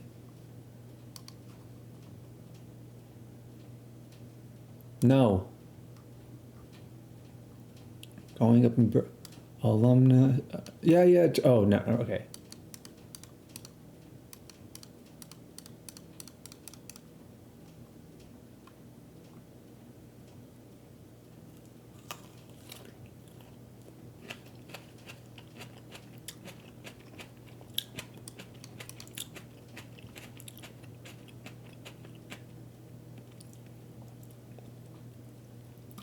I recognize them too.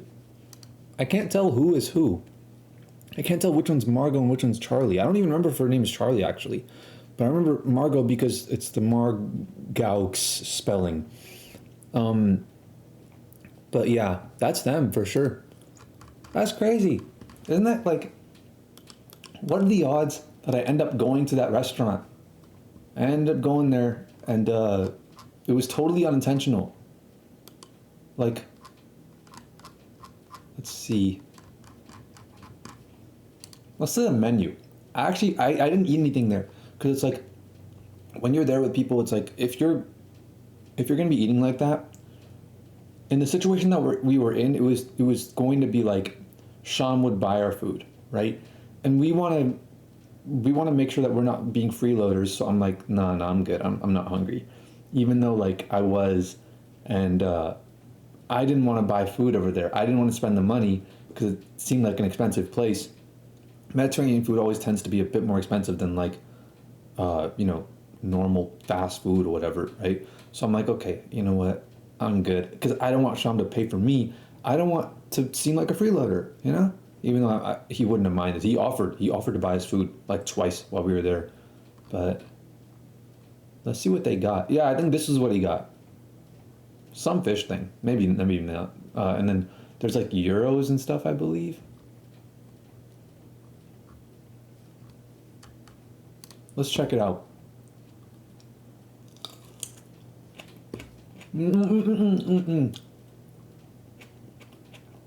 I was close. Can't stream that. Let me actually no, forget it. I don't even care like that. I'm sure it's a fine restaurant. I'm sure it's okay. You know what I gotta do? See, this is like a lot of people who stream, they just stream whatever, right? And I want to do that to a certain degree, but I always think of things I want to stream about, and I always like write them down in my notes. And I feel like it comes across as super inauthentic when people do that sort of thing. But I have notes of things I want to talk about, things I want to do. I'm just going to go through and do them. So it's like I made bullet point stuff. I think I'm really good at making notes, actually. I think that's like one of my strengths. So I'm just going to use that to keep it going and just continue to stream like very, very efficiently, get a lot of content in per hour.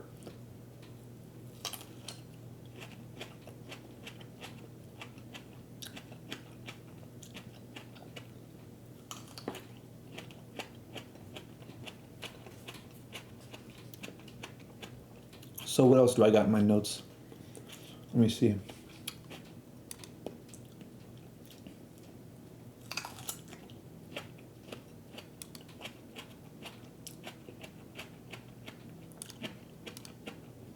Oh, I gotta add this to my description on YouTube. Hold up one sec. YouTube Studio.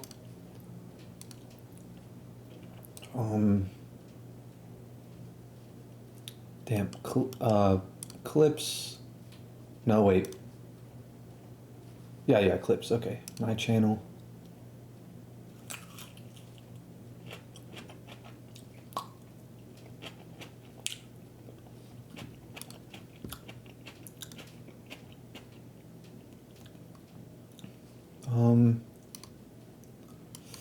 Okay, cool.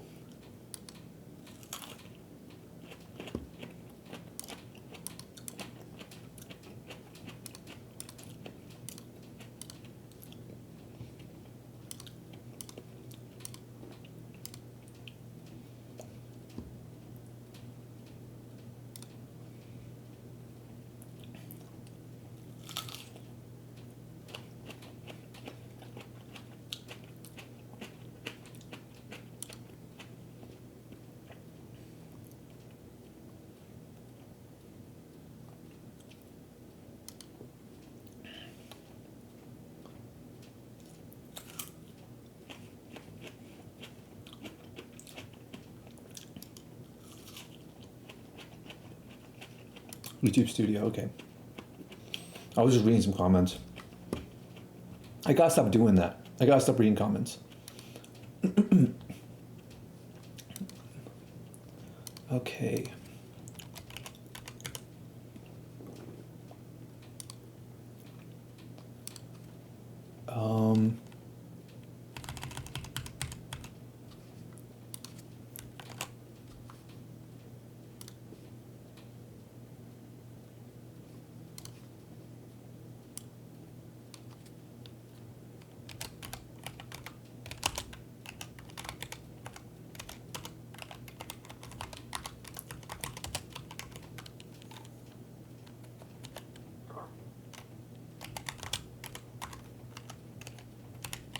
Wow, typing with one hand sucks.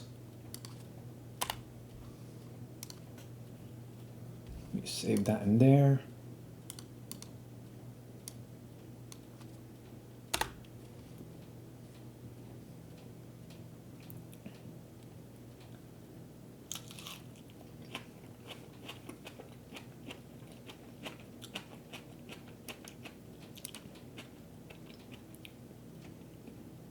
I like it when plums are sour.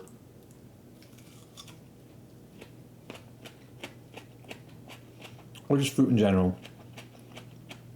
I prefer the sour fruit over sweet fruit. I don't know why.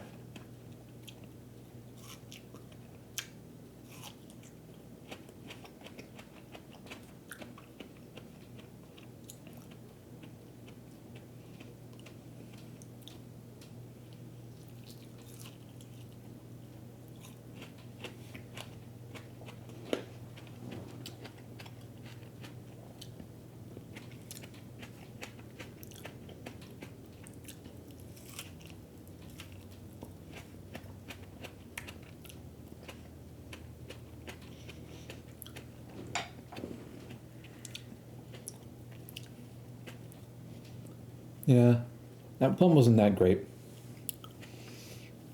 But okay. Task list. Stuff I have to do. Okay. Let's see.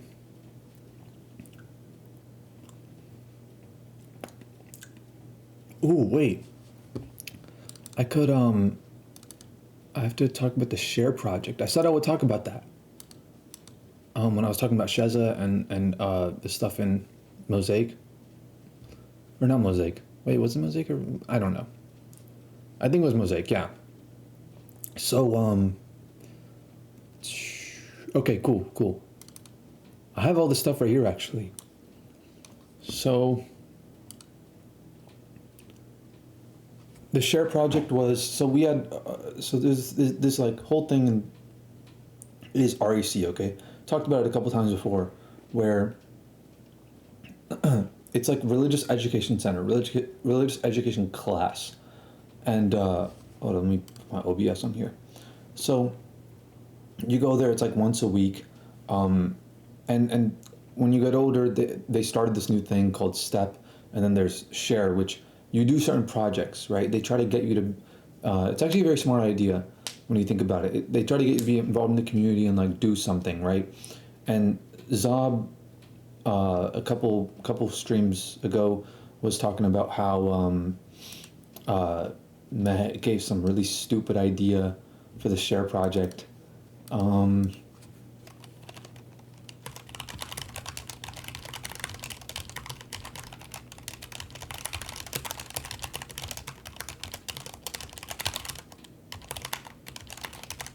So it's like you got to do something to like help the community or something like that, right? And we thought of an idea because, like, here's the thing: a lot of the like Ismailis and stuff, a lot of them are like refugees or illegal immigrants and that sort of thing. Like, this is the kind of community like that this is, right? And so they're always like, oh, we have to vote blue and we have to, like, this is the attitude that they have, right? And so we decided, okay, we're gonna make like a camp for refugees, like a that sounds bad, but we're gonna make like a summer camp type, like a samsala type thing, where it's like a 1 day fun little event where we bring them all, bring the community a little closer together and just have some fun, right? Have them do a lot of activities. They're gonna play like kabaddi and all this shit, and they're gonna play they're gonna like make artwork, and they're gonna have like a pani puri eating contest and all that. And so this was in this was like an REC class. We had, what's his face, the dude, Nizar Gilani, that was the teacher, and Anik Aditya, whatever, something like that, was the TA, the teacher assistant. This dude, we walk into class on the first day, he's like, oh, let me introduce myself. My name's Anik, I'm a YouTuber. He brought a camera and a Gorilla Pod to class. And this dude was so cringe, bro. He's so cringe. He's like, even back then, this is how I know we were ahead of our time. Because we were making fun of Onyx so much back then. And it's like, this dude would, he would pretend to be like Casey Neistat, basically. He didn't know back then, by that time, I had like 15,000 subscribers on YouTube. He wasn't aware of that sort of thing. But he was like calling himself a YouTuber in front of me, and everybody who knew about it, like Reem and them, they were like laughing, like, oh, really? This dude's gonna call himself a YouTuber here in this situation? Okay, sure thing, buddy. And he'd be like, what are you guys talking about? I remember there's this dude, TJ Hunt, and like Faison went to like a TJ Hunt like meetup, because like we were into cars like that. I was never a big fan of TJ Hunt particularly, but he was. And this dude also went to the meetup. Anik also went to the meetup, and Anik is like telling TJ Hunt, he's like, oh yeah, he like recreated one of his videos or something like that. Hold up, I gotta talk about, I gotta ask, I gotta ask FaZe like what the hell the deal was with that whole thing. But fucking, he goes there and he's like, he basically recreated one of TJ Hunt's videos. He recreated like from scratch, or not from, he recreated like bar for bar, word for word, like title same, thumbnail same. It's like the same angle and everything. And it was like some like trying to be like supportive video for the community, whatever. And he's like, yeah, I'm an aspiring YouTuber. I try to make a video like that. And TJ Hunt's like, yeah, sure, good for you. Like thinking in his head, like, dog, you just fucking copied my entire video. But yeah, this dude is so fucking cringe, bro. So fucking cringe. Taking shit so seriously. He's like, we were talking about Ajaz earlier.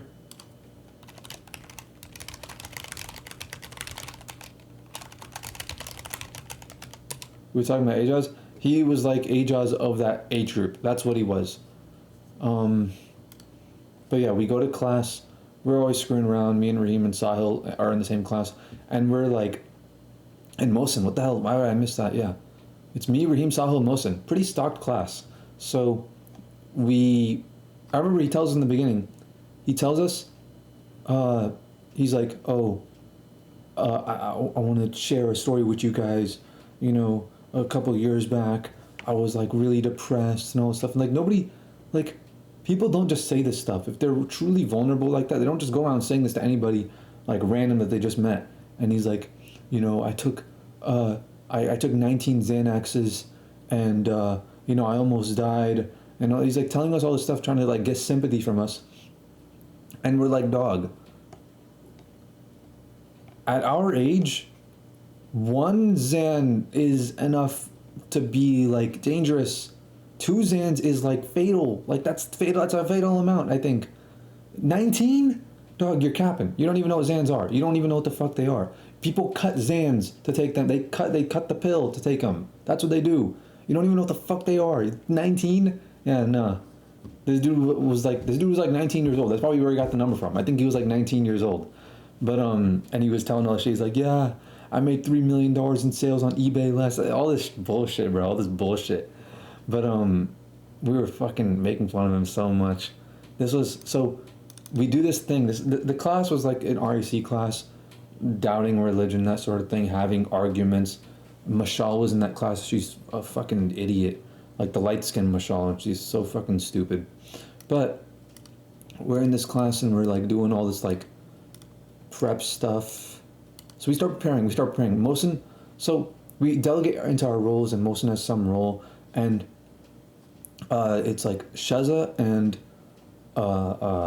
what's her face, Urshin, that have the roles of project managers. There are 2 project managers, Shaza and Urshin. Shaza doesn't do shit. Mohsen basically takes over and becomes a project manager, but he doesn't have that official role. And so I start calling him project manager. I start like forcing it basically. And by the end of the camp, everyone was just calling him project manager. So we're like doing shit like this. Like, hey, that's me, that's Raheem, that's Medea, that's Sahil, that's Cheyenne.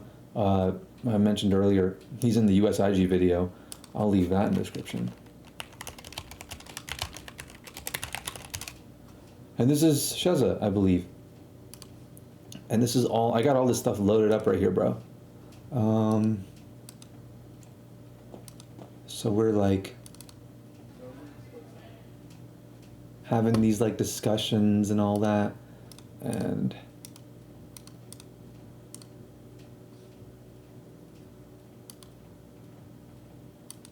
they're trying to be like very serious about it. Like this is Summy right here. This is Rayhan. And they got all these people, like they got a bunch of people to like sign up to like be volunteers at this camp, right? And so they're getting them, they're like briefing them, they're telling them what's happening. That's Rayhan. That's Rayhan, that's Ishan right here. And so we're like basically briefing them like look at, that's Azim Master, I forgot who that is.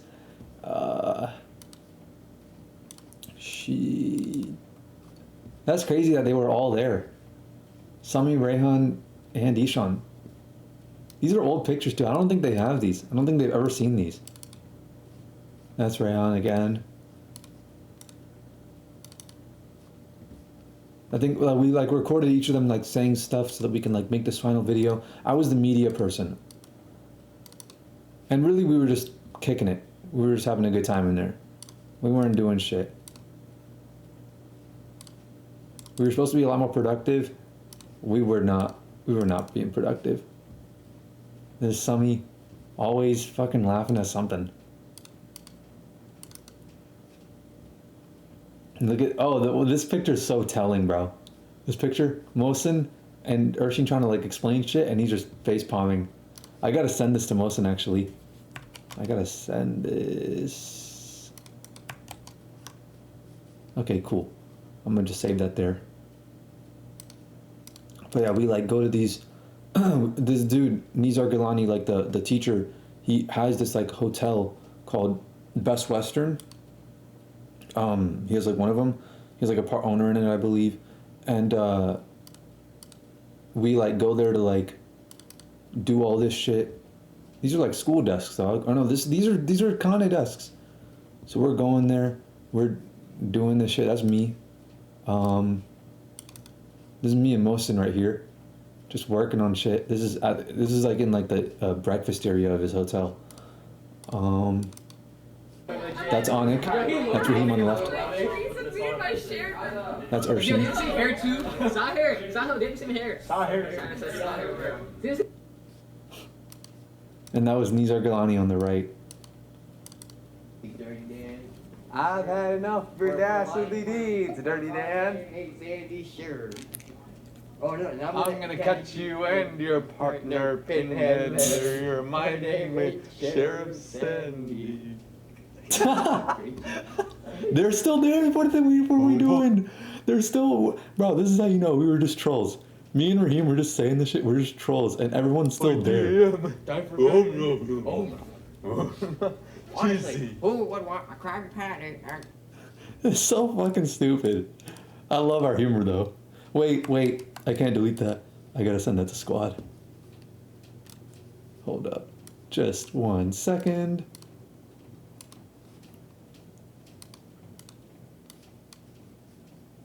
God damn it. Discord video compressor. 8.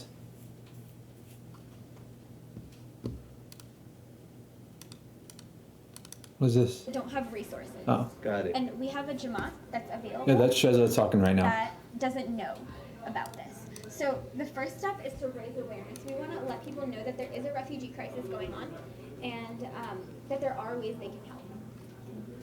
Okay. Sure. And the second part is collect donation items. So say that we don't only want to raise awareness and leave it at that. We also want to provide a way for people to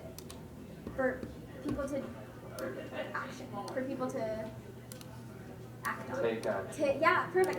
For people to take action. So the second part is to collect donation items for newly resettled refugee families. So talk about how we're going to collect. You want to make notes? No, I'm good. I'll remember all Are of you it. sure? Yeah. Okay, so talk about how we're going to collect items. I'm such a troll, bro. I don't give a fuck about this. And school supplies, home furnishing things like, like kitchen goods and. I don't think anyone has seen this video, by the way. I don't think I've seen it. I don't recall seeing this video. I took it. It's been on my hard drive this whole time. I've never seen it. I don't think Shaza even knew I was recording. Why am I calling her Shaza? I guess I'm habit. Food and stuff like that. Sure thing. Do you get what I'm saying? Sure thing. So, can you present this to me? Like, as I was management. Okay. Alright. Bro, I remember everybody went and presented except for me. Like, there was the whole thing where it was like, you gotta, us as a class have to present this to the management so that way we can get it approved, you know? But the way I was acting, I was so fucking nonchalant about everything that they're like, we're gonna get every single student in the class to present, except you're gonna be in the back of the class, so you're not gonna be a part of it. Literally everybody was there but me. What is our objective? Our objective is to raise awareness for the refugee crisis in America. When we're reaching out to the Jamaat, you know, we have to let them know that there is. It sounds so like I'm like trying to remember everything. I've already forgot everything. Crisis. That's step one in our two-step plan. Yeah, and then step two is to collect donation items for newly resettled refugee families. Talk about how they can be smiley as well. Yeah, sure. The refugees or someone else say. I'm proud of myself for like not giving a shit about this. Earlier. Okay, yeah. Okay. And then I'll be like, yeah, the items could be like books or household items or kitchen things. And, you know, we're really going for long-term stuff. So, like, Sustainability? Sustainability and long-term, because that's what Smileys do. And we're all, so you know. I don't know. Wonderful. I love it. You're good. Okay, cool. Bro, I don't know how I got like that sort of thing approved. Oh yeah, this was after everyone left and me and Saho were still there, and this dude starts spilling all the fucking cereal.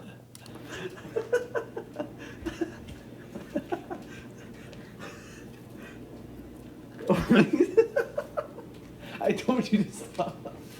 Is it like a super daughter or something? I told you to stop. I thought, I know, I was trying to close it. I thought. Dude, you kept on going. Yeah, I went the opposite way. I didn't know you just stopped doing it. Like, you know, like you open it this way and then you close it that way. Yeah, that's pretty funny actually. Oh man. That was at Best Western. I still know where it is. Still know where the location of it is. What else do I got?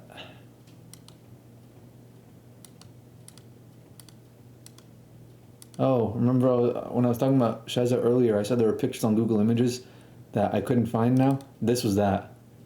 This was that. I don't think she'll be very happy with me, the fact that I downloaded these and I saved them, you know, for a moment like this. But yeah, this is like this, for example, this is, you know, preparation that we were doing. And that's Anik, that's Nizar Gilani, he called him Dada, and Shaza Mehdi. Fuck.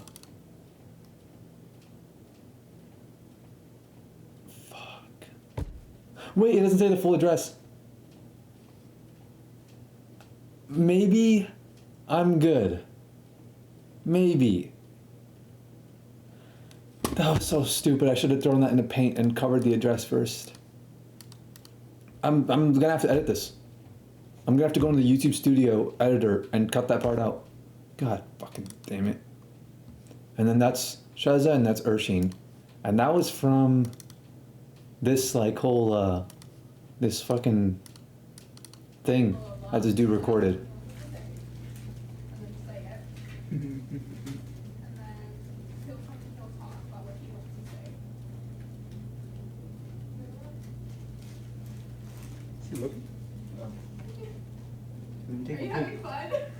Take a picture of him working.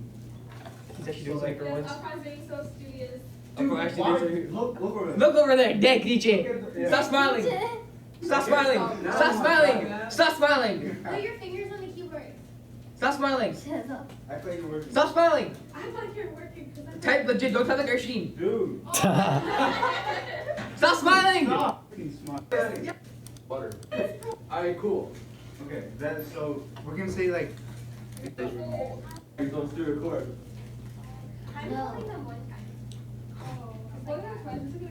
If someone comes in here while seeing us doing this, they're like, what the fuck? How are these niggas?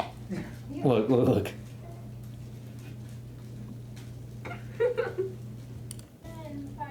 Send everything to me. Live, like, you know. It's more fun to walk here. Yeah. Good. I know, it's like Pinocchio. Ersheen, do you like me? Your news grow longer. Oh my god.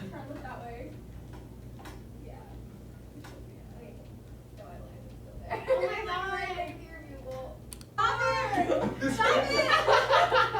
footage is gold. She's like dying right now. Stop it. Oh my god. Hey bro, get that camera angle. Yeah, right. We did not give a fuck about like the fact that she was like she had something in her eye. I don't know. Yeah, I named it this, and then she got like 2,000 views on YouTube, and then yeah, we just recorded. We were just focused on getting an angle.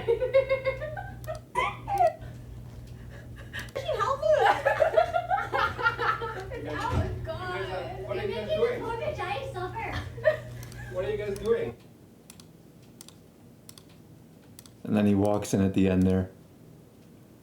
Also, Ersheen sucked at, what's it called? I sucked too. 52 points? That's nothing.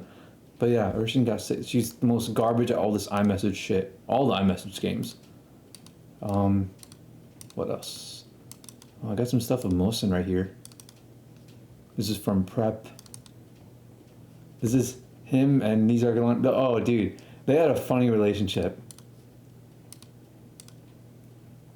Like, this is a cool picture. I gotta send this to him.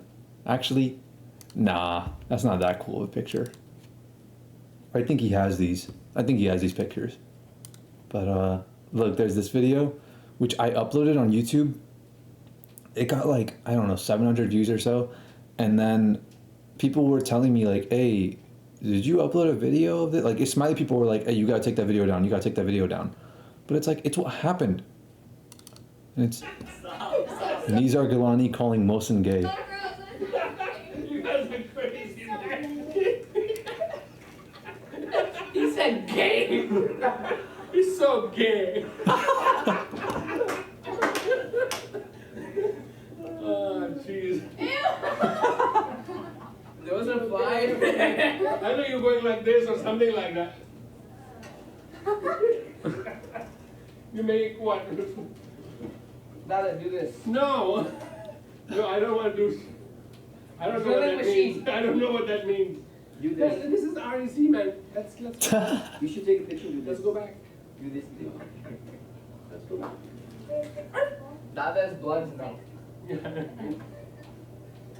No. Nope, you'll kill yourself. He's messing with. I like your Leave me glasses, they alone. look fine. I know it is. They look dumb fine. It is fly, not dumb. Dada said he flies. I have Hey, you know he owns Delta, what's that airlines? Delta. I have license, pilot license. You know that. Oh, really? I have You a have- pilot license. Really? You can fly planes? Can you fly me? Four seaters. I can. Fly me to India. India. You're working with Fly me to Pakistan. Fly me to Africa. I'll meet Raheem there. Raheem's twin. Hey, Professor, you're gonna have this video now. Fly me to Cape Town. And don't put shit like this. Okay. Nope.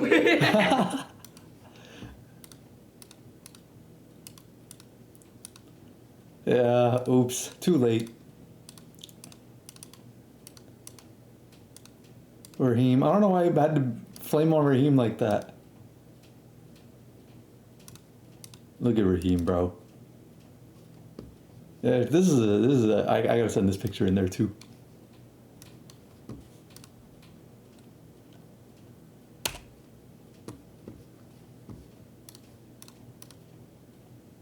And there was this picture from the video. And and then this we made that into a little thing. But yeah, that was like preparation, right, for the camp, and then there was like the camp itself, which yeah,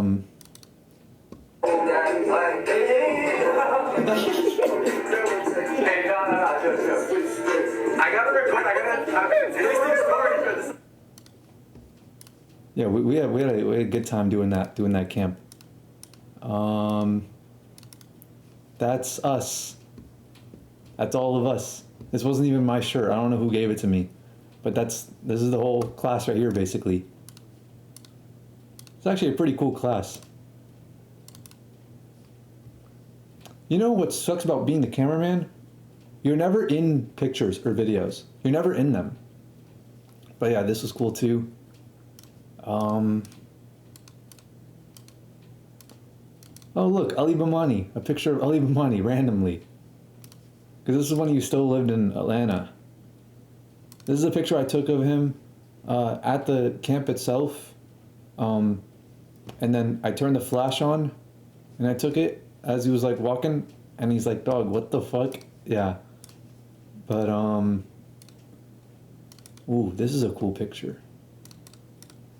This is actually a fucking iconic picture right here. This is sick. This is so sick. I wish I had the original. I don't have the original. I don't know what any of the original photos are. But yeah, that was a little fun thing we did. But Onik, dude, he was just so. I had some stuff with Onik. Like, this is how he looked. And like the way you know the squad was ahead of its time is because we'd make troll shit like this, bro. For the bros. It's because he was all. That's TJ Hunt's thing. It's like for the bros. And this dude would always bring a monster into class. He's like, oh, I love monster for the bros, for the bros. And the thing is, Isha and them, while we were at the camp, we're sitting down. Actually, while the video was being taken, we're sitting down, we're chilling, and they tell me, they're like, oh, so what do you think about like people in your class? So what do you think about these are going? What do you think about Onik and all that stuff? And I'm like, Onik's like, you know, fucking weird or whatever, right? And they're like, what do you think about like you know, the 19 Xanax thing or whatever? And I'm like, what the fuck? Because I remember when he told that to us, when he told us that, he was telling us, he's like, I've never told anyone this. I'm being very open and vulnerable with you guys because I really care about you guys. You guys are like younger siblings to me and all stuff. He was saying all this shit. And I'm like, how the fuck does Ishan and Sami and like all these fucking people who are with me in this room, we're just chilling, playing music, how do they all know about this too? And I asked him, I'm like, how do y'all know? And he's like, bro, everyone knows. He just goes around telling people. And I'm like, okay, that's fair game, and that's fair game. So I made a group chat. I literally made our group chat. So we had group chats of like, okay, this is gonna be the group chat of people who are working on this and that. And I was like, okay, let me make a group chat of like people who are actually doing shit. You know, because Shaza wasn't doing shit. You know, Medea wasn't doing shit. So I'm like, let me make a group chat of like the productive people. So I added the productive people, and I'm like, okay, so how are we gonna do this camp thing, right? This like 1 day camp thing. And I named the group chat 19 Xanaxes. 19 Xans. And then fucking Onyx sees it. He like sees that on Urshine's phone that she's in that group chat. She got a message from it. And she's like, what is this? I can't believe this. How could you guys do this to me? I never even told you this story. How do you even know about it? All that. And then he pulls me outside. And the principal is there. Him, me, and the principal. And he's like, I swear to fucking God, I'll take you and I'll throw you off that cliff right there. And there's a cliff next to us where there's a road down there, there's cars going by.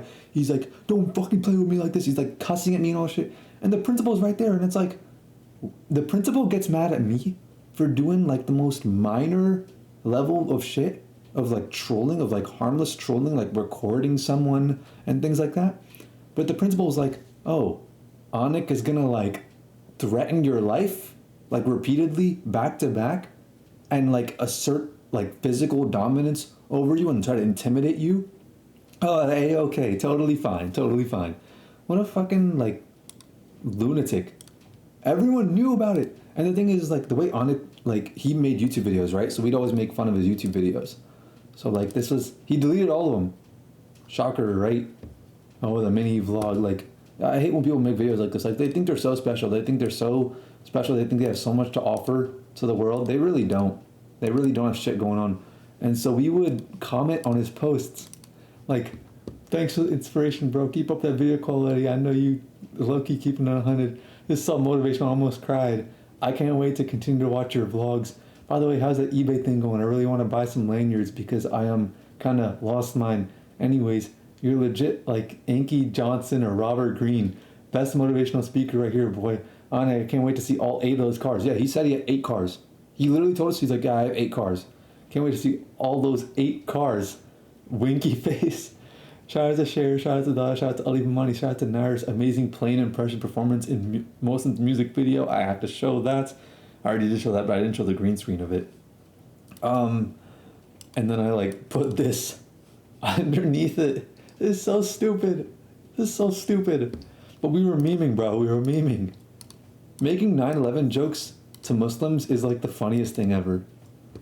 Hey yo, Onik, thanks for all the inspiration. I can't find your eBay. I watch your vlogs, but I would sure like that 5% off. He said in the video, he's like, oh, check the link for my eBay. Using the eBay, shit's fire. I just Shazammed that shit. I only watched like the first like 30 seconds, and then I'm like, all right, cool. That tells me everything I need to know to roast this guy.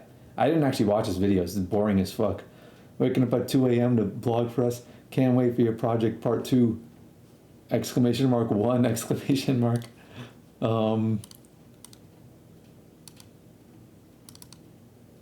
Look at this. I'm Teros, Zoe Hara Squee. And then fucking like, oh damn, I wish I don't think there were any comments on this one. Love your best friend, who I'm voting for. And then Sal sends me this. He's like, bruh, he's talking to himself. We found out that both of these accounts were from him. Both of these accounts are his. He owned multiple accounts, and he would just, I feel you when it comes to depression, hit me hard for years, recently caught out of it. Thanks, man, depression isn't okay. We all need to get together and help people out of it. Like the most basic, generic, like, what prompts you to even say these words? Oh, this shit fire, bro, true, preach. This picture's amazing. This picture's amazing. I love this picture. Can't look them, bro. We just block them. Just get that cash bankroll. At least you got the $3 million from eBay. When you on the comp, it's real nigga hours. Bro, we were just trolling. That's all we would do. And then he would send me. Oh wait, I should put this into Paint so I don't dox this guy. Give me 1 second. Ah, fuck it. I'm gonna have to edit this anyways. I'll edit it out anyways. But yeah, he'd be like, I'd send the flyer, and he'd be like, call now ASAP. You're late for class. I know.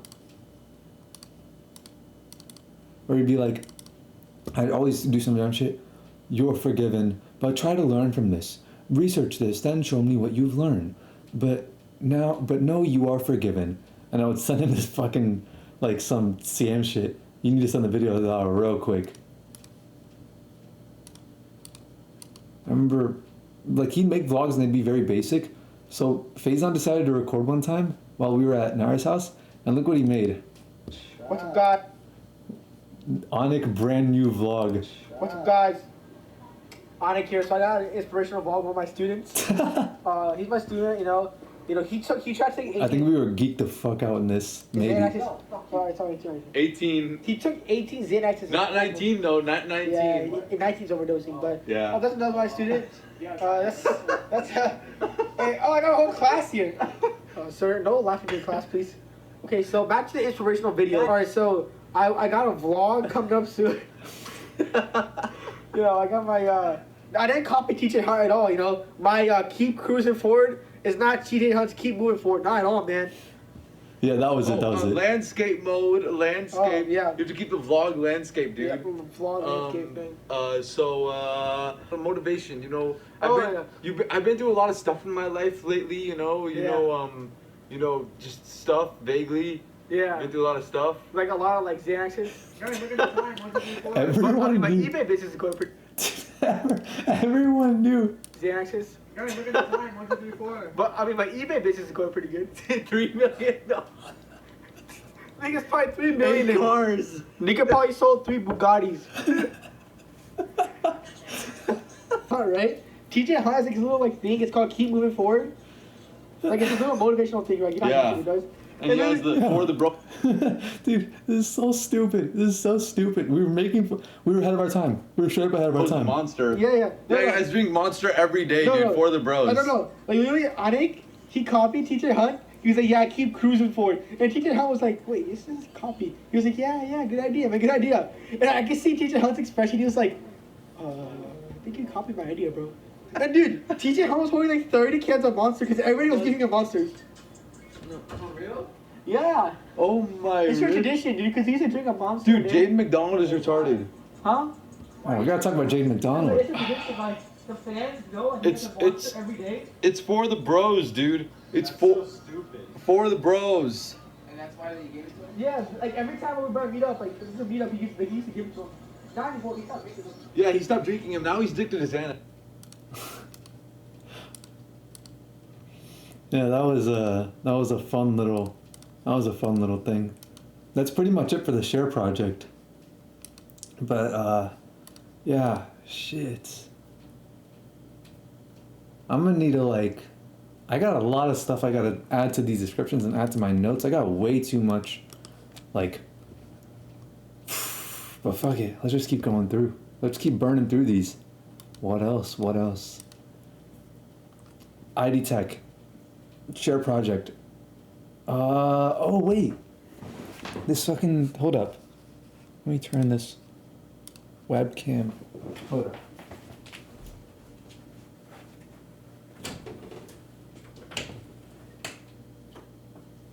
I actually kept this here intentionally for this.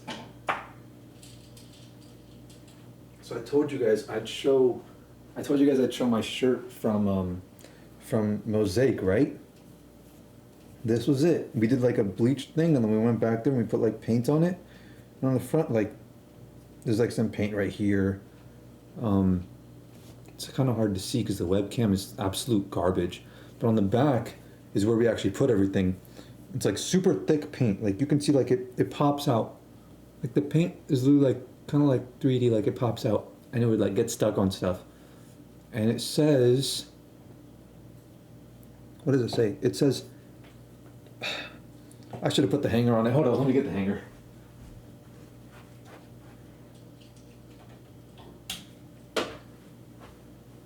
This is actually a pretty cool shirt. I didn't wear it because I was like, oh, I might get it damaged. But like honestly, I don't really care. It's already pretty damaged, honestly. Like there's a lot of parts right here. Like if you look real close, if you look right here, there's like a lot of parts that are already like kind of messed up because I lean against the wall and like fall asleep, and so it would like scrape basically, and like the paint on the inside would like smear. It would like pop, and all the wet paint would like smear again on it. So this says AFU. That's what it says. And then it's Swim Shady, which is something that, actually I wasn't even doing these because I'm not good enough to do these. I did this one, I believe. But the Swim Shady, that was something that Azra came up with. And then Swim Team, and then Woo Swimming, which I remember there was some meme that had like, Woo Swimming. People would say that pretty often. So yeah. This is that shirt. I said it would. Oh wait, there's this as well. This was the paddle that they used in Mosaic. I stole it. So this is, they take it and they like be mixing the lean basically in the giant thing, and I would like take it and I would like, it was like a real struggle for me to do it because it was like a ton of liquid. So it was a real struggle for me to actually mix it properly and like get a lot of it mixed together. But I took their ore and I still have it to this day. And now it's my staff. Can't even see my face. I'm looking at OBS right now, but it's a pretty long, it's maybe like 5 feet 7 inches or so. Something like that. But yeah, I just keep it, I want to like you know, if I think of some memes to make with it, I'll make it. If I like, I'll bring it, show it to my homies or whatever. Damn, what else?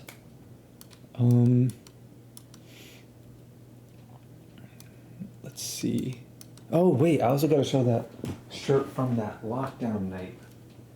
Let me see if I don't want to turn the light on, but I might have to. Damn. Hold up. 1 sec.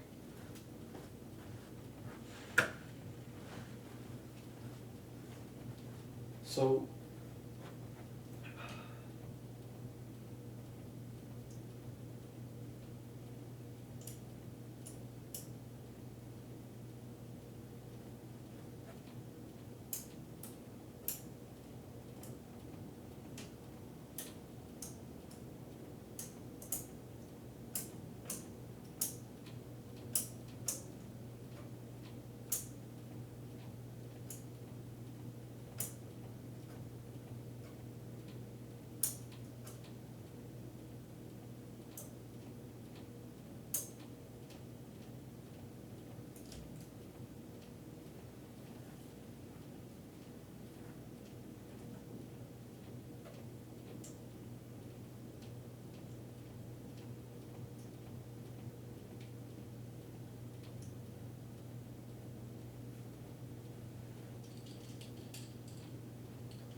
Oh, wait. Yeah, this is it. I'm so stupid. I looked at the sleeve. Yeah. I was just skimming through. So not only did I find that, and I found my ID Tech shirts as well. Hold on, let me pop back on this scene. Okay. So I found my ID Tech shirts in there, but I have 3 of them, so I'll show them later. And I still wear them, like, all the time.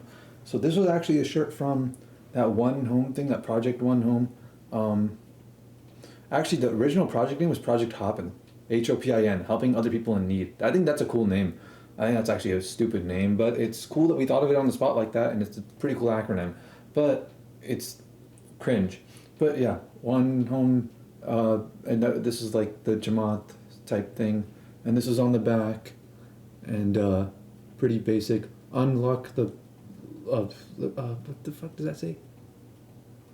I can't read backwards. Impossibilities. Okay. Whatever. And then this was the lock-in thing that we did. Southeast lock-in, and I had a Nusha Charania for this one. Let me put all these back in there. The what's it called? The mosaic shirt was the only one that I was ever really worried about, like, getting messed up because of all the paint on it. But at this point, it's like, it's whatever, it doesn't really matter. What else? I showed the boat oar. Oh wait, hold up, let me see this.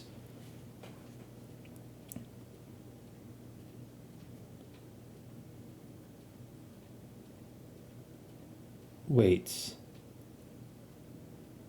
No, this stuff ain't even at this house. I gotta go to a different house to get this stuff. I'm looking through my notes.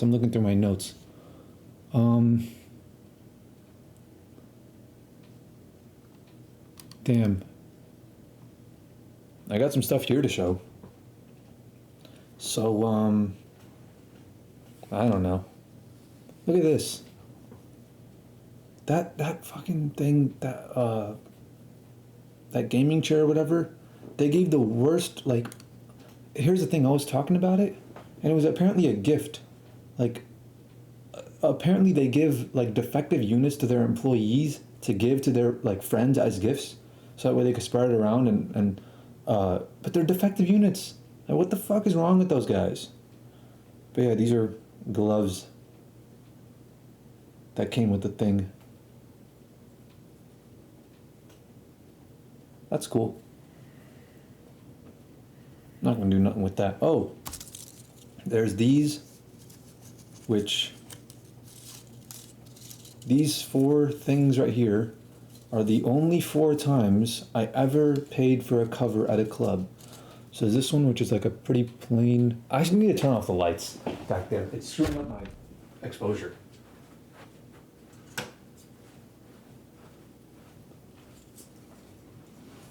So there's this one, which is gray. This webcam is absolute garbage. It's absolute. This is not white. This is gray. And then these both were from the same club, but from 2 different nights. I forgot which one. And this one was from another club. These are the only 4 times I ever paid for cover at any club thing ever, and they're the only times that I ever will. And that's it. Like I'm never paying for anything like that ever again. I said that in that spot, and I'll leave a link to that in the description. It's one of my free ideas actually, but one sec. Let me hold up. Let me BRB this real quick.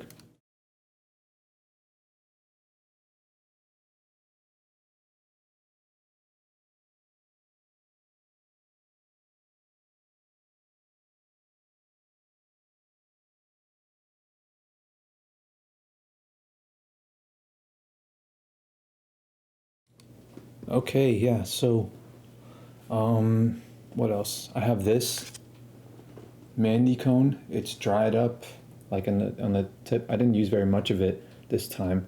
Still have the markings on. It's way too hard to see. But, yeah, this is how they look. You get the cone.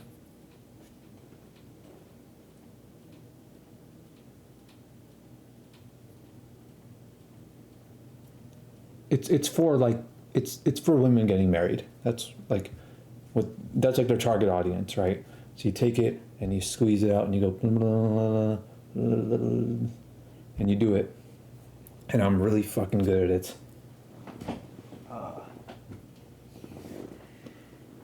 That's like my trash pile. What else? Look what I got today. Prime, the KSI and Logan Paul's drink. I want to know the details of the company. I want to know like what the whole deal is with like what percentages they both own and things like that, and what the numbers are looking like. Because I feel like it does have potential to be like the next like Gatorade or whatever, right? It could be that, but I don't think at the rate that they're going to end up being that. I think they're happy with a lot of sales that they're getting right now, which they're getting a fuck ton of sales, but I think it could be $1 billion level, you know, just personally. But this one, I saw Dante try Prime, and he really liked it. He really liked the blue raspberry flavor. So when I was in Kroger today, I saw it, and I'm like, damn, I might have to get one. I might get all the Prime flavors actually. I don't know if they were all there though, but I might get all the Prime flavors, try them out, make a little tier list of them. But I just figured might as well try it out. Turns out there's this thing. I was checking, no sugar, right? Sucralose. It's like any kind of sweetener. You have sweetener in there. It's kind of misleading. I don't like the low calorie style of like making low calorie healthy drink alternatives to very like high sugar sweet drinks, right? I don't like that style of doing business basically, because it's like, okay, I appreciate 10% coconut water. Cool. I like coconut water. I like coconuts in general. I love coconuts actually. I don't like the 25 calories. I don't like misleading your body and convincing itself, the boy who cried wolf, that you're actually not, that your taste buds are lying to you. Your taste buds are telling you that you're eating something sweet, something very calorie dense, something that requires your metabolism to rev up and get it going. And after all that, repeatedly, over and over and over again, constantly eating the low fat, low sugar, which time and time again, it's been shown, the data has shown every single time there's been a spike in the trend of making things low fat, low sugar, whatever, obesity always rises. Diabetes always rises. Like, correlatively, like very, very strong correlation. No shit. Stop deceiving your body. Just have more self-control. Let people as individuals be healthier, not by forcing them to, have lesser consumption, but by making them have more willpower to choose to not consume such unhealthy things. So, hydration drink. This doesn't actually seem like a very healthy drink in my opinion. From what I can tell, this is just another one of those misleading, seems healthier than most, but healthier, I mean, healthier is such a bad way of looking at things. You can describe things as nutritious and not nutritious, or a spectrum or things like that. That's why I like to look at things, but like just calling things like blatantly healthy or not healthy seems like a very unproductive way of looking at things. Too simple, too simple. But yeah, blue raspberry, naturally flavored, sucralose. It's got a lot of other cool stuff in here. I don't know if this is really vitamin B12, honestly. Filtered water, coconut water, citric acid, whole bunch of shit that I have no fucking clue what it is. Tree nuts, contains allergen, tree nuts, because coconut. Cool. Report of the week, food review. Oh, I smell it. Whoa, that smells like blue raspberry. Going in.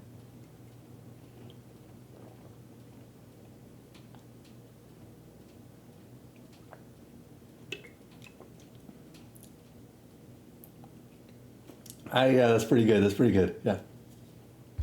Damn, why wasn't I expecting it to be good? Like, obviously they would. Who's gonna release a bad drink, right? Like, you think to yourself, oh, YouTuber shit, right? But it's not like they're actually gonna release, like, a bad drink. It's good. It's a little too sweet. But it's good. I could totally see myself getting some of these, like, whenever we go to Walmart, me and my homies, and we're stocking up on, like, snacks and shit for, like, the sleepover. Like, I could totally see myself going there, getting hella snacks, and then getting some of these instead of sodas. Totally. Wow, wait. This competes with soda.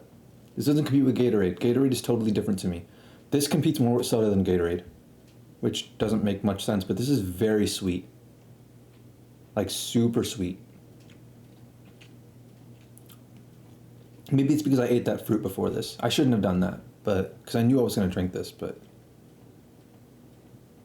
this is pretty good. It's got a bit of sourness to it.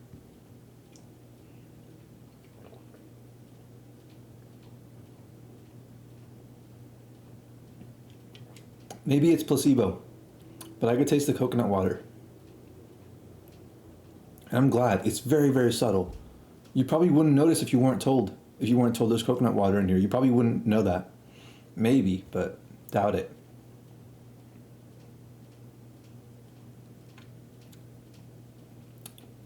It's got a bit of an aftertaste that I don't like.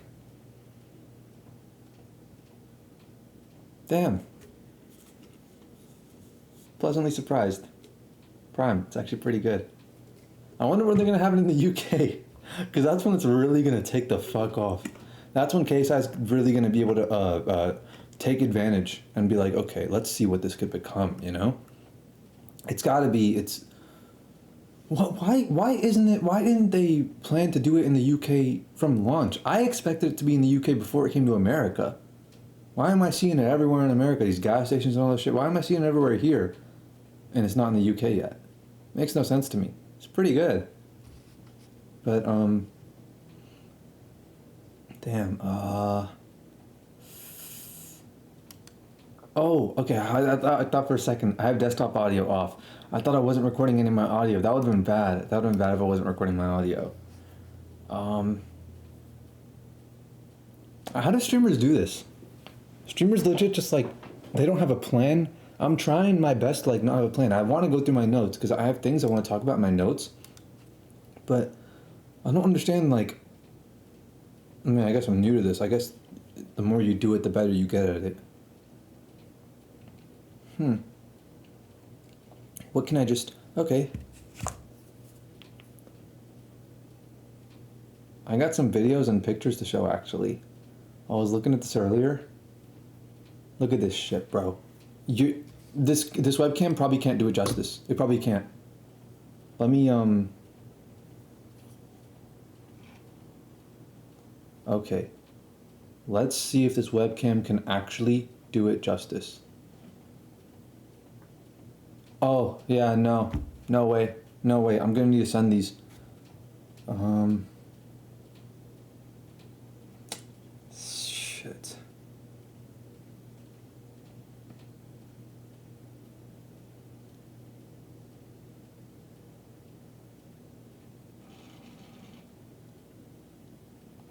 I need to download Google Drive real quick. Hold up, let me BRB this. One sec.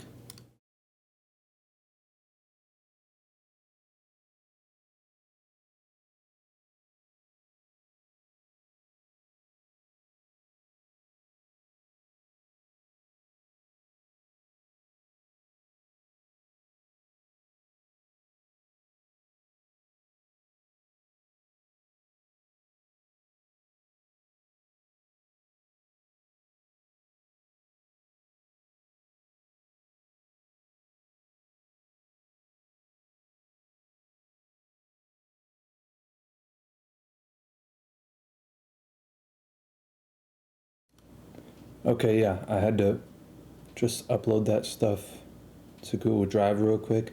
I had to log in with Google Drive. It's uploading right now. I got a lot of, I don't know why it autoplays. Dude, honestly, a lot of the stuff I've already told stories about, like the school stories or stories about like a Smiley stuff or like even like Mosaic and Illuma and the cruise and the ID Tech stuff and the stories about photography and all that stuff. I'm literally just scratching the surface. There's so much shit that we did that I can't show. I literally can't show. So it's like, okay, fine, I'll show a little bit. And it's only because this webcam is like not great. So it's like, oh wait, what are you able to see? Let me close, and that's nothing. Those are like links on my thing. But how can I just, let me close this so that way I can make it like a clear black background, basically. All right, cool. So now there's no, oh, you can see the infrared, but oh my God. Why does it just autoplay like that? That's so annoying. But yeah, here. Look, that's me right there, and Nick's recording. This is,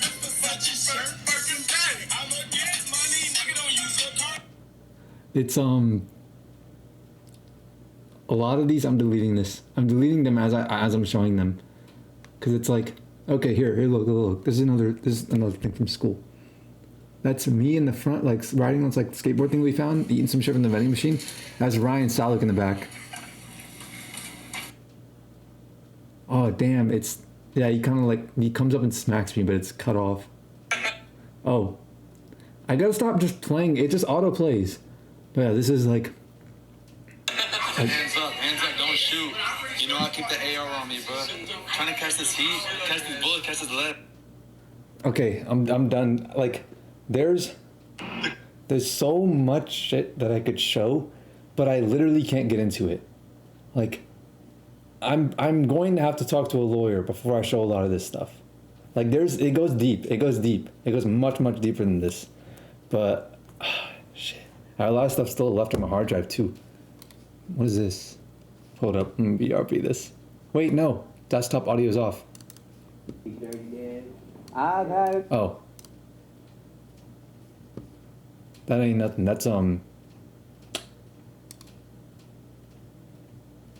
That's what's it called? Yeah, wait, desktop, the whole desktop is off right now because I'm just using webcam thing. So that was that Raheem video. So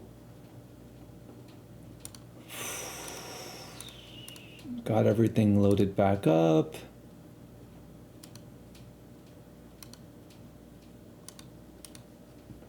All right, cool. Looks like a productive stream, I think.